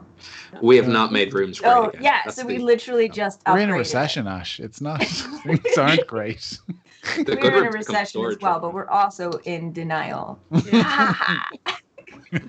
Yeah, that's a great room. That'd be notions. Like, that'd be like, okay, setting up. Like, you know. Yeah, you just step into the great room. No. The good room is the most prized possession, but like you can't be calling it great. Come on. It's also a good way of letting someone you don't think very much of them. It's like, step into the good room, not the great room. No, just follow me into the good room. We're not that close. Yeah. Anyway, I will yes, stand we're in the this great room, and you stand over there. Please take off your Iggy. shoes. Iggy, is this the person you were talking about? Can I? So I can kind of whisper to Ted. Yes, this is the name that I think that you'd like. But So he's a terrible person? Hmm? I mean, he looks kind of douchey. I'll be honest. I think so. Why are you whispering? Can you make a wisdom saving throw, please, of for 16? Ooh, Sure can. Woo! 7 plus. I can't wait to find out what this does. It's not a 16. I can tell you that much. Okay, I've just cast forget. Forget. You forget everything you've ever learned, and you've become disoriented. You remember how to breathe, basic survival functions, but nothing else. What? So what we shouldn't do now is interrogate him. For useful. What is forget? I've never heard of it. That's so good. I love it, but Is it a It's a 5e spell. It's a 6th level 5e spell. Oh. Can you cast 6th level? It was like an Unearthed Arcana or something. Holy shit. That's so good. I can with my wand. Ooh, does it take a minute to cast? That can't be right. It does. It takes a minute. It takes a full minute. Okay. So a minute later, that happens. That's still crazy cool. For a minute, you hear him go, "Why are you whispering? And also, why are you here? And also, do you need some drinks? And well, okay, should I say, can I offer you any?" And then just, bloop. I think just to preempt, if we're waiting a minute for that, when we enter the room, Arlington is kind of keeping an eye on Twisted Knot moving around, and I want to try. I guess insight would be the way to go, but I want to try and figure out like the way he carries himself. Does he carry himself like he knows how to fight? Like, does he have the swagger of someone, or does he, calluses on his hands or anything? I basically want to know if he's combat ready in any way. I mean, obviously, I'm not going to get specifics about that, but he looks kind of dainty, and I'm wondering if that's an act. Yeah, make a insight check. Cool. Sorry, I literally forgot. The spell is so effective that my own brain is like, it's bleeding into reality. I'm so excited to see what happens with this spell. Insight, 5. 5. He seems soft. He seems new money and soft. And at that point, the spell does take hold, and he goes, and he starts. There's a particular type of humming and jumbling and frothing about that particularly wealthy people do. The kind of that he seems to be doing now, wandering around the room, looking at things and going. He is completely disorientated. Of course, he knows how to breathe, but that's about it. Do we have an idea of what Ted did there? Ted, did you say anything like that? It was forget? I guess she tells us. You may now refer to me as T-Nuts. Oh, I get it now. That's what happened to him. Oh, God. You've still... T-Nuts, it's lovely to put a name to a face. Oh, it's still me, Arlington. Oh, I see. Oh, it's very good. No, I'm just... Because I'm playing along because you've got a new name. It's just sort of... Oh, it's my first time do it again. I ruined it. I'm sorry. Do it again. You may call me T-Nuts. Hello, T-Nuts. Hello, I'm gonna go to high five. I don't know where. I'm so sorry. Just knowing that you've got the fairy wings and all that sort of thing. Oh, and I'm not invisible anymore. Can I call you T-Nuts Faye? Big fan. Aww. Yeah, I don't get that, but sure. Well, neither do I really. It just sort of came to me. On Spritz's character sheet, it says Tiny Faye. And whenever I see it in my head changes it to Tina Fey every time. Makes it better. Yeah. Yeah, you can much like Tina Fey does to everything. Yes. Well, I'd love to high five you, which you won't know when it's coming, but you'll just feel the. Just hit me. Should, But I'm gonna go, Peanuts, what up? Yeah. my invisible friends, can we? He seems disorientated. Can we take advantage of this? Is there something we want to convince him we're here for? Yeah, whisper. Pants I the- can- Oh, the we guy. don't need to convince him of anything. He doesn't know anything. How long does this last? He's forgotten literally everything he Is ever this was. a permanent thing? I don't know. I don't usually stick around. You're so chaotic. It's fun. Well, I can keep an eye on him if we want to look for the study. I mean, a real private study. This is. I thought we just came here to take his name, and you were helping me on my quest. Is that all you need? You've got everything you need from this guy now? Yeah, I just wanted a new name. He was a terrible person. He's already done his work for Rua, so she doesn't need him anymore. Okay. Yeah, It's just I was curious as to what he would do with Rua. So maybe there's something we can find. It's already done. He's basically like a vendor, But but there might be something in his large, extravagant house that we could glean as a clue. I mean, he probably wouldn't have told us the truth anyway. Wait, Iggy. Mhm. I thought that we just came here because he was a terrible person. Yes, when you appeared, you said you needed a name, that you needed a terrible person, and I said, that is so funny. We have just been learning about a terrible person, and it's T-Nuts. And so it just seemed to fit in. But we were coming here because we love maps, and we just wanted to have a look at some of his secret maps. Iggy, I really like you. You're really cool, and you're like my goddaughter. I need you to stop lying to me. I'm not lying. I feel like this might be my fault. I feel like Iggy was sort of going along with what I was saying. To be perfectly honest, I'm here for a map. I've been told that one of the Nuts crew has one. Iggy's sort of been following along for the most part. She's very helpful. Yeah, I totally get it, Arlington, that you're trying to foil the person I serve, who also is Iggy's mother, who Iggy made a deal with, and that's totally fine. You can do whatever you want or try to. It's totally fine. Iggy, I'm gonna let this go because you were new to the. I think you told me that before I reminded you of your deal, so it's not a big deal. So when you break a Fae deal, Mm-hmm. you don't just not get the thing you were promised.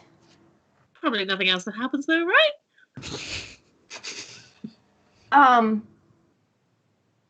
Rua is a being that can smush two worlds together. Mm-hmm. You're much smaller than a world. Right, so not on the radar is what you're saying. Yes. It's not what I'm saying. Okay. I want to be here for you, man. I want to help you. I want to be your adventurer. You guys are so much more fun than anything I do with Rua. But you can't trick me into helping you stop Rua. I really did tell you, I'm sure. We were going here to get the map, and the man isn't nice, and then I told you his name. Because to me, it seems a lot like you just used me. To be fair, Iggy, you also seem to forget a lot of things. I've only known you like maybe an hour or two. This is Spritz, by the way, just in case you couldn't see me because I'm invisible. Because I know you forget things a lot. Yes. Outside the walls. Oh God. Actually, should we give you that whippersnapper back? I mean, because I feel like you've done Ted dirty. Like she should at least get to keep something. Oh, you took it from. Oh, I thought that was just another thing lost to the wayside. Okay, no, Ted. In my defense, I only kind of was reminded of this whole huge deal thing, literal huge deal, this morning, and I am grappling with it. And I was trying to just be honest with you and tell you what kind of our plans for the day were, and then they seemed to kind of align with yours.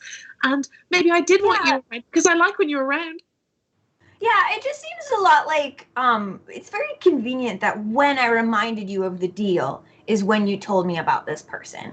When I said, hey, you can't take actions to stop your mom, you were like, great. By the way, unrelated, there's this person who you should take a name from. It just seems really, I'm sorry. Hey, T-Nuts. Iggy's half Fae, right? Is the half she got the bit where you forget things when you go to the material plane? Is that the half Fae she is? I thought it was, but I'm starting to think the half she is the half that tricks people. Oh. That's cold. Can I from my my satchel stuff, I want to just take out all of the maps that I have, because I have lots of these maps. I just want to show her that I know we're doing this, you know, there is the greater plan of trying not to kill people, but I really also just love maps. And I wasn't trying to trick you too much, I swear. I kind of wanted your help.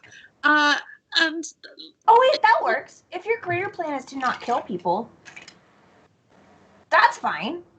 You just can't stop Rua. Okay. Yeah, there's other ways to not kill people. Okay. Mm-hmm.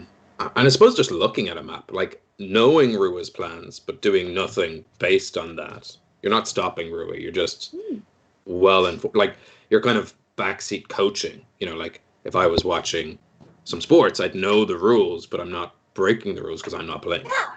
I don't want to interject whatever's happening here, but I think while this conversation is happening, Arlington has started like rifling through papers and looking for some kind of map just while this is happening. Yeah, make an investigation. I mean, like I can wait till after this is done, but I just want it to be like, in case something happens, that's what he's doing. Are you leaving the room or anything, or are you just staying in this room for the day? We can't. Are we in the guest study or? Yeah, you're in the guest study. And there's a desk with papers, right? There's a desk. Okay. If there's a more impressive looking study nearby, I'm definitely going to go to that and start having a look through papers. Yeah, we'll pick up with you in about. We'll jump to where you are. Whenever, yeah. Mm-hmm.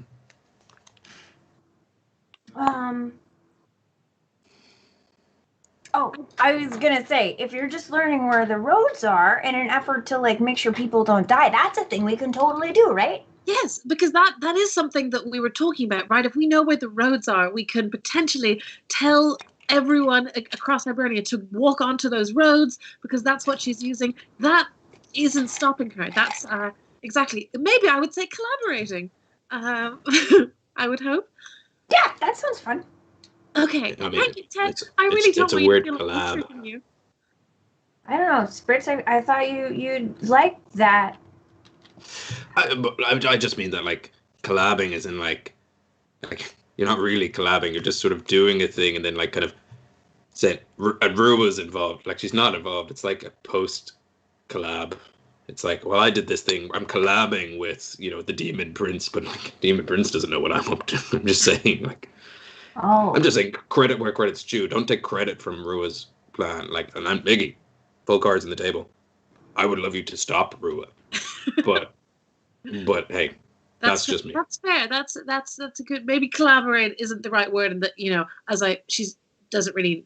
Yeah, it's not really affecting her in any way. I don't know if this is important, but I cannot smell a mix of like sweat and flowers anymore. Oh, I think Arlington went to go find maps or something. Oh, I mean, should we go find Arlington? If you're okay with us finding the maps, I think the guards are, you know, maybe approaching at any point. That maybe we should do that. Oh, all right. So I'm gonna go over to Oh, Iggy, you've got like you can charm people, right?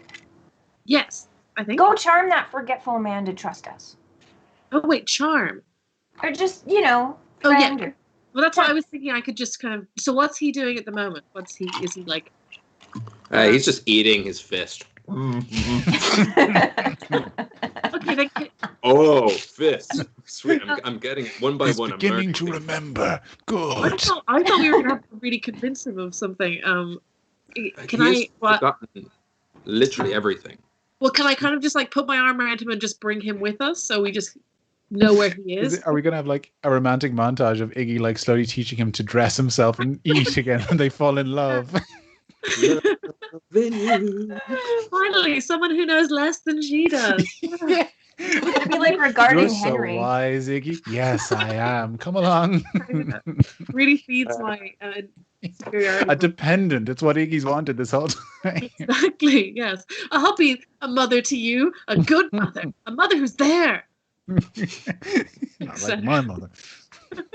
Yeah. So yeah, Iggy through some issues. You lead Twisted Knots, who's now unnamed. Although the spell doesn't necessarily say it, the very magic in which Ted / now T-Nuts is born from has stolen this person's name. So even if the spell wears off, they are one of the nameless. So we'll get to that rather harrowing sounding thing. Very. I am the nameless.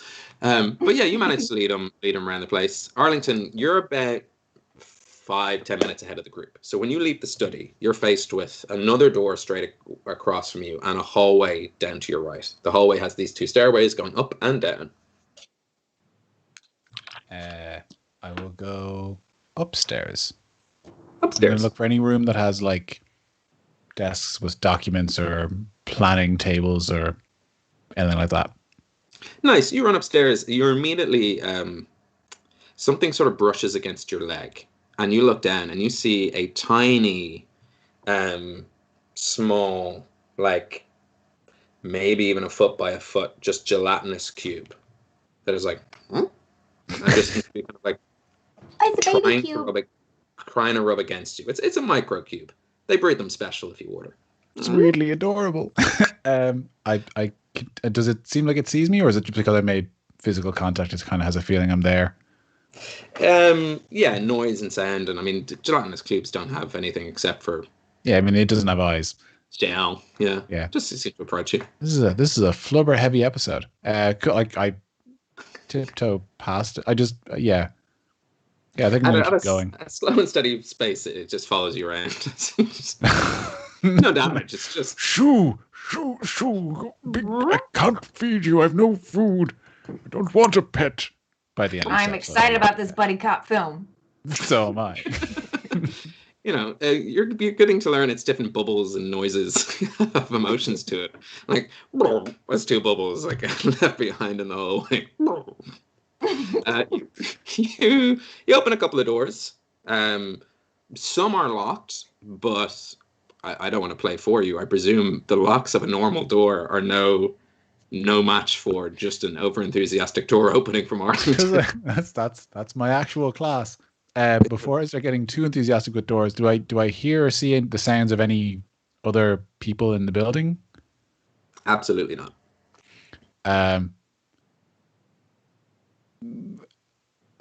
Okay.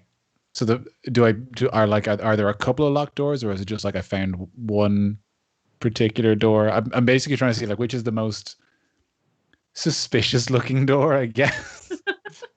I guess make a straight strength roll. That's all I'm looking for. Okay. Christ. Really bad. Cheated by a door. 8. And that's 8 with a +6 modifier. Yeah, don't worry. I was kind of, the lower you were, the worse it is. So I'm trying to just say, like, it is just a wooden door, and it is hard for you to tell when you test these handles if they have been locked or if you've broken the lock with a vicious twist. Right, so okay. anything that was, a little jiggle, you're just going to go jiggle. Well, either the door opened or it broke it. So I can forcibly unlock them without tearing the door down, but they will be clearly, they won't lock anymore. Okay, then I'm happy to just like slowly force the door open, like. Yeah, make an investigation check with advantage. You can take your time with this. Like, there's no. Yeah. I'm rolling like shit. That's better. Good thing I had advantage. Investigation means it's a 12. Well, it takes you some trial and error. You open a door and it's it seems to be sort of like a music room. Some instruments. As I'm investigating, I'm definitely talking to the microcube and being like, "What do we have in here? What do you think's in here? Oh, this is a desk. What do you?" Oh, yes, you're right. There's probably nothing in that one. Let's keep going. Yeah, you open it up and you find a music room. There seems to be just kind of a couple of places for instruments and sheet music. Another one, and at first glance, it's like, well, this is a library room, but it's definitely not like sheets and important documents room. It's just a room of books and a nice reading nook. And you open one and it seems like another living room. There's another door in this room if you want to have a look at it, but it's like their living quarters again. And it's at about this time where the rest of the party kind of come up. It took you about 10 minutes, like little by little. I mean, you got distracted. You've made a new friend, so I'm fine with that. it's been probably you're about 10 minutes left in your invisibility, I would say, around this time. I'm gonna go back to the library, and try and see if there's anything on, like, if he has a particularly large collection of books on, like, planes of existence or the Feywild or anything to do with, like, anything that will be like, you know, maybe he's researching or has any information that I might not have come across to do with Rua and her machinations. Yeah, gives another investigation just straight. Just like, this is just to look for specific information about the... I'm just a muscular nerd. 18. 18. Oh, he has the Bone Machine trilogy. No, it's not the time for that. There's nothing in the library. It seems all fluff pieces. It's a bit of pulp. There's not, like, it's not an academic library. It's a library for leisure. It's all smut. Yeah, it's all elf porn. You can sure take some books. Like, you can just, like, pop them in. I feel like Arlington. I'll you take have one elf porn book for when I eventually see Rian again.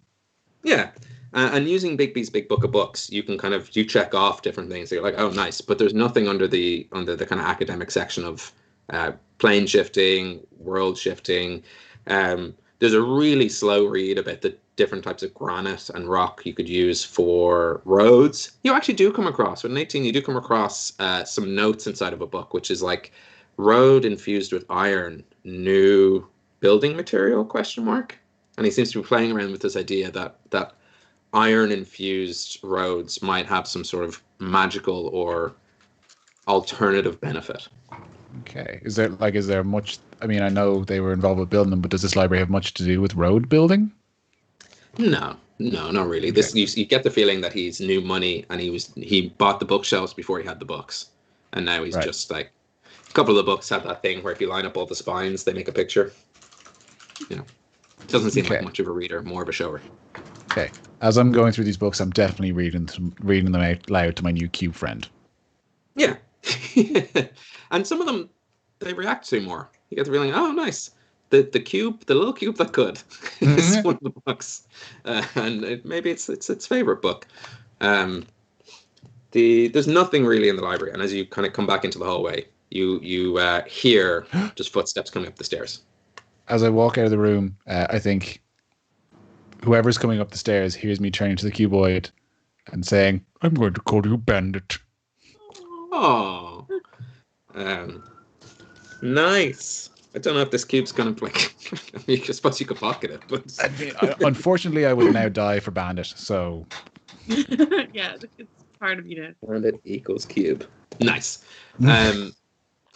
You continue your search. I'm counting your initial investigation as just checking more rooms, and you do finally come into what looks like Twisted Knot's private, great study office. Okay. There is an opulent-looking desk with a couple of different drawers and spaces. There's a chair behind it. There's a fireplace in this room with a portrait of Twisted Nuts above the fireplace in his golden trimmed red robes and his Doberque scarf, and Bandits in the picture. So there's all that in here. This looks like the private office. I'm going to start checking the mantelpiece for secret passageways, pulling books and trying to yank levers and push panels and. Yeah, make it's you know what you got to do. You got to do the investigation check. Yeah. But at this point, everyone's in the room with you, so people can help if they want. Oh, cool. 15 for investigation. 15. I mean, it's a good instinct. It's not necessarily wrong. But hard to tell. Really hard to tell. Maybe? You're like, there's a secret here. You just don't know what it is. Right. Cool. That's what I'm doing. Have you found anything cool, Arlington? Well, I found Bandit here, a very friendly little creature. Not really much else. Some books, some stuff about the roads. I that might be interesting. I think they use iron in them. I'm not really familiar with construction of any, infrastructure involving that, but it seems to be an important ingredient in the roads. For all Out that's of worth. character. Oh, my ear just fell off. Out of character question, Ben. Would that be something that concerns T-Nuts? Not necessarily. It quickly, without even any sort of, actually, depending on the result of the roll, make either a nature or an arcana check. They are the same. 16. 16. It's enough to go. Iron hurts. Iron is bad for Fae, obviously. Iron binds Fae. But if you were to bind an entire Fae wild, you would need a hell of a lot of iron. Aha. Okay. So for the roads to be binding. infused with iron, it's to bind the plane down. So you get the feeling that there is a certain, almost similar to say how a teleportation circle works in the kind of the different runic spirals and designs and twists and Celtic knots, that there might be a pattern to this road, which is in and of itself a spell. I would say Arlington definitely has no idea that iron has any importance to the Fae at all. Like, he had no information about the Fae before he went to the Feywild. Okay. Huck would definitely know. Yeah. Huck would come to the exact same conclusion. And has says, I couldn't be saying it underneath the robe, but he hadn't been listening. So I've been offering hints this entire time. I'm so sorry. I thought you were asking to play Jax. I was just trying to. And he's muffled back underneath. I've got a new small friend. I don't need you anymore. Oh, it would crush him. He would die on the spot. No, he I has don't taken say to that. That's to too stepping mean. on your feet. You're walking like parent and child. Huck's feet are now on your feet just to make it easier. Like a single dad with his kid and the new dog. Yeah. We're gonna make a life for ourselves, buddy. We're gonna pull through this. I've only got you for the weekend. What's mommy's new boyfriend like? Arlington, as all this movement happens, you actually do notice and confirms your suspicion. There are sooty footprints coming out of this fireplace. Yeah, sooty footprints is a hilarious phrase. So like pulling the candlesticks and stuff and just ignoring just not looking down, because nothing ever happens down. Who spots the footprints? You do. You kind of like it was the action of people kind of around you at your feet and kind of all that kind of stuff. That like it's like a delayed investigation. And the fire's not on right now, obviously. Fire's not on. I'm gonna stick my head in and take a look up the chimney. It's a chimney. Okay. Just gonna start digging like a dog into the actual hearth. Throwing soot everywhere.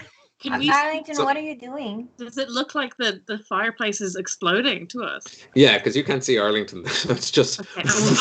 I saw footprints. Someone's come out of the bloody fireplace. I think there's a secret here. Oh, you can see I the start soot just lands in waving Arlington. my arms around to try and see if there's a person in the room? Mm-hmm. Oh wait, no, we'd actually be able to see each other. There'd be like smoky silhouettes now. Yeah. You now all have kind of smoky silhouettes that almost when it touches you disappears. So as soon as it makes contact, for a split second, you see each other. Someone lands on Bandit, and Bandit just sort of. Oh, he's hungry. Can I close the door to the study? Let's try and quickly close the door to the study to see. Can Are any other footprints around, or can we see anything else on the ground? Well, now there's quite a lot of mess. So even any of the footprints that were there. Detective Bugbear. Is my flailing Arlington, arcane investigator. He's impatient. Yeah. Can I help Arlington look for the secret entrance thing or? Yeah. Anyone who wants to kind of help out, either I guess there's only Iggy and T-Nuts left. Either both of you make investigation checks, or one of you with also advantage. Spritz. I realize now that the footprints don't have to have just happened. They were probably someone coming out earlier, I thought it was like someone has just walked out. So I'm still flailing over by the closed door, hunting for this invisible person. That would have been a reasonable realization for Arlington. He's like, no, I checked this room very thoroughly. These were not here when I first looked. I couldn't have missed them. They're definitely new. Okay. 18. 18. Nice. And Iggy, were you doing something as well, or just offering help? So if there is an invisible person, maybe I've hit them. Make an attack roll. Just roll a d20 for me. You're going to knock Spritz out. I got him. 11? 11. You almost at certain times where you do stop yourself, like flail into the nameless man who's drooling. Not drooling. He's just forgetful. Yeah, He's just like, oh. You do have a man by your side. So as you start to flail, you just, Oh yeah, that guy. Okay. Probably the guy whose footprints they are as well, making it even stranger. Okay, cool. Yeah, you pick up his boots. It's the same, same logo on the end of his boots as on what was there. It says Andy on his heel. He's very little. We zoom out and we realize if you haven't been picturing Hibernia as a toy, we were toys this whole time. Yeah, we're all toys. Like if you haven't been picturing toys this entire time, we've been playing with toys. That explains a lot. Okay. Yeah, Iggy's a marionette, which is why she keeps flailing about the place. Oh, I need to write this down for the next time Ben can't DM. We should do a one shot because a Toy Story one shot sounds wonderful. Yeah, okay, good. 16, Ted. That was 18. 18. Yeah, you fly around and you get to kind of see a few more intricate details compared to Arlington's investigation was good, but it wasn't 18 good. You notice one of the eyes in the portrait is a blue sapphire. And it scans you as you go past it. And it turns very quickly just dark and then lights up again. Oh. Iggy. Get the forgetful man to stand in front of the portrait. Oh, okay, yes. And I'll stop flailing and I'll do exactly as T-Nut suggests. Yeah. The blue sapphire scans him. And then it goes dud for a second again. And there's nothing, no response. I'll like shake him a little bit as if like Beep. Yeah. Unexpected item. Yeah. You've got the barcode's on the back. You've got to turn them around. yeah, exactly. Yeah, again, nothing. There's been nothing. Does Twisted Nuts have a blue sapphire in his beard? He does not. Okay. Can I look through his pockets? Yeah, you check his pockets. You give him, roll me just again. I mean, it's investigation heavy. That's what we're doing. It's an investigation heavy. There's something so grim about rifling through a man's pockets when he has no mental faculties. It's so weird. Just don't think about it. It's fine. Just don't think about it.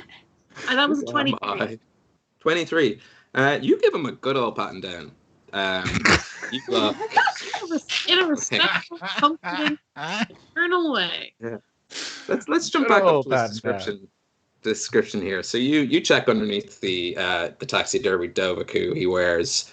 You check through his robes. You check under the beard. You check his pockets. There's actually nothing in his pockets. He has a pen, like a quill, but that's about it. You're taller than him, so you check up. You see his little like jeweler's goggles on his head. Like you kind of move them down, move them up. Like there's a couple of things that might work, but at the moment you've got the wraparound Dovaku, you've got a pen, and you got his little what we call steampunk jeweler's goggles with the irises closed. Oh, can I put those on his eyes and open them and then give him a little swipe at the painting again? I like to imagine I also first tried loads of things, like also like put his robe over his head and swipe the painting, put his arms over his head. I'm just doing like kind of like a monkey at a typewriter here. After you scan the stuffed Dovaku, I definitely take the thing and put it over my shoulders and be like, the other guy wants it for later on. Carry on swiping. Yeah, you hate Dovaku. It's like the first one you ever came across, you were like, I had my eye on it for a while. Yeah. Iggy, you as you do this iris thing, you see a real eye inside. On the goggles? Inside the goggles, you see a real, it's not human. You see a real dwarven eye. and is scanned, and the sapphire lights up, whoop, and the entire room starts to shake. You can feel it reverberate through you. It's at this moment in time that all your invisibility is just, and you can see each other. So you can see the looks of whatever looks are on your face around each other.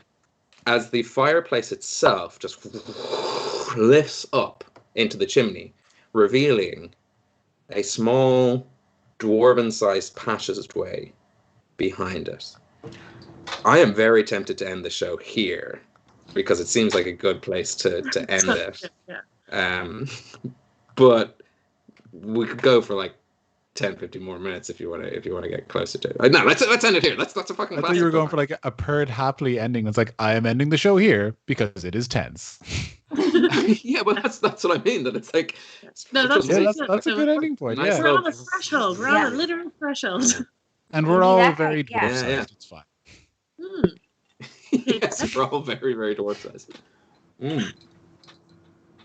Let's end the show. Let's end it there. Let's say we will pick up. Okay. We'll pick up in 2 weeks' time as this fireplace with about 40, maybe 30 minutes ish left on Twisted Knots. Maybe regaining his memories. You don't know. You know now. I've had a lot of hurricanes. Should have done this. Why did I rule this suspenseful moment where he just comes back in? What have I done? We seem to be keeping him with us anyway, just in case. And also, I don't feel comfortable leaving him to his devices because he tried to eat himself earlier on. I don't think he should go unsupervised. You know. Also, he's not Twisted Knots anymore. So. No, he's nameless. Excuse me. We need to give him a new name. Maybe there's be some beers next week that we can do that. We have it in our show. We can literally do it.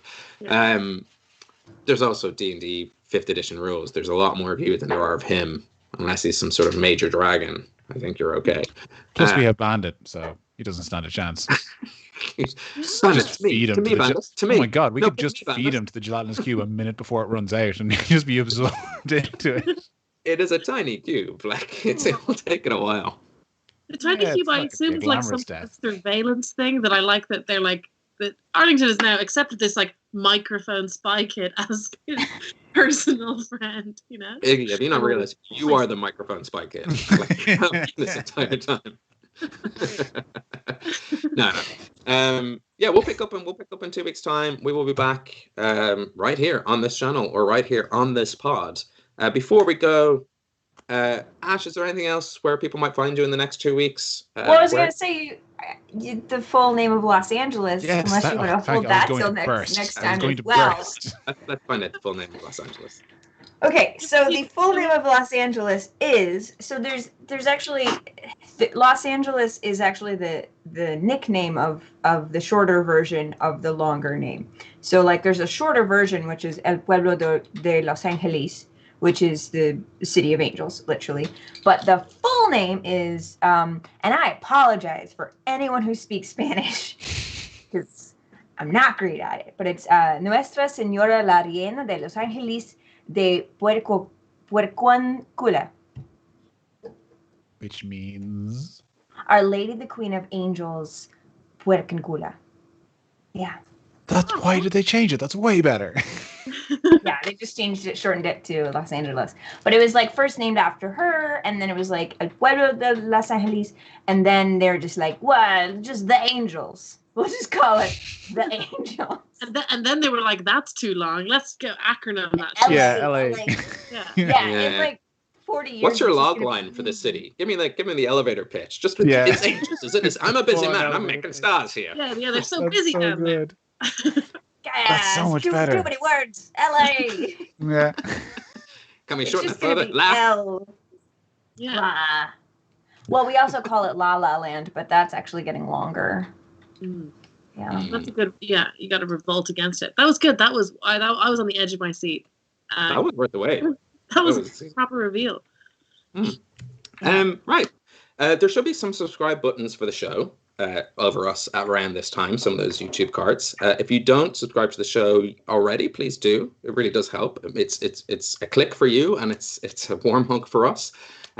Similar clicks you can do. And for every viewer that doesn't subscribe, like Bandit cries, and it's not pretty. It's really sad. You don't want to see a gelatinous cube cry. It's just we're also on smaller social bit of media. We are at Homebrew Quest. You'll find us across the usual channels. If you've gone to follow Ash, don't follow us, then click those buttons. You're already on it. You're on a spree. Keep that spree going. Once again, a huge thank you to our tech team. Thank you, Paul, behind the scenes, keeping the show going. We will be back in 2 weeks. Oh, thank God, he's lost Until the then- fingers. Oh, thank God. We'll be back in 2 weeks. Until then, look after yourselves. Be sound. Good night. Enjoy with you all. I'm gonna go look up that Blackbirds RPG. Didn't know it was on YouTube. Exciting. Oh, it's good.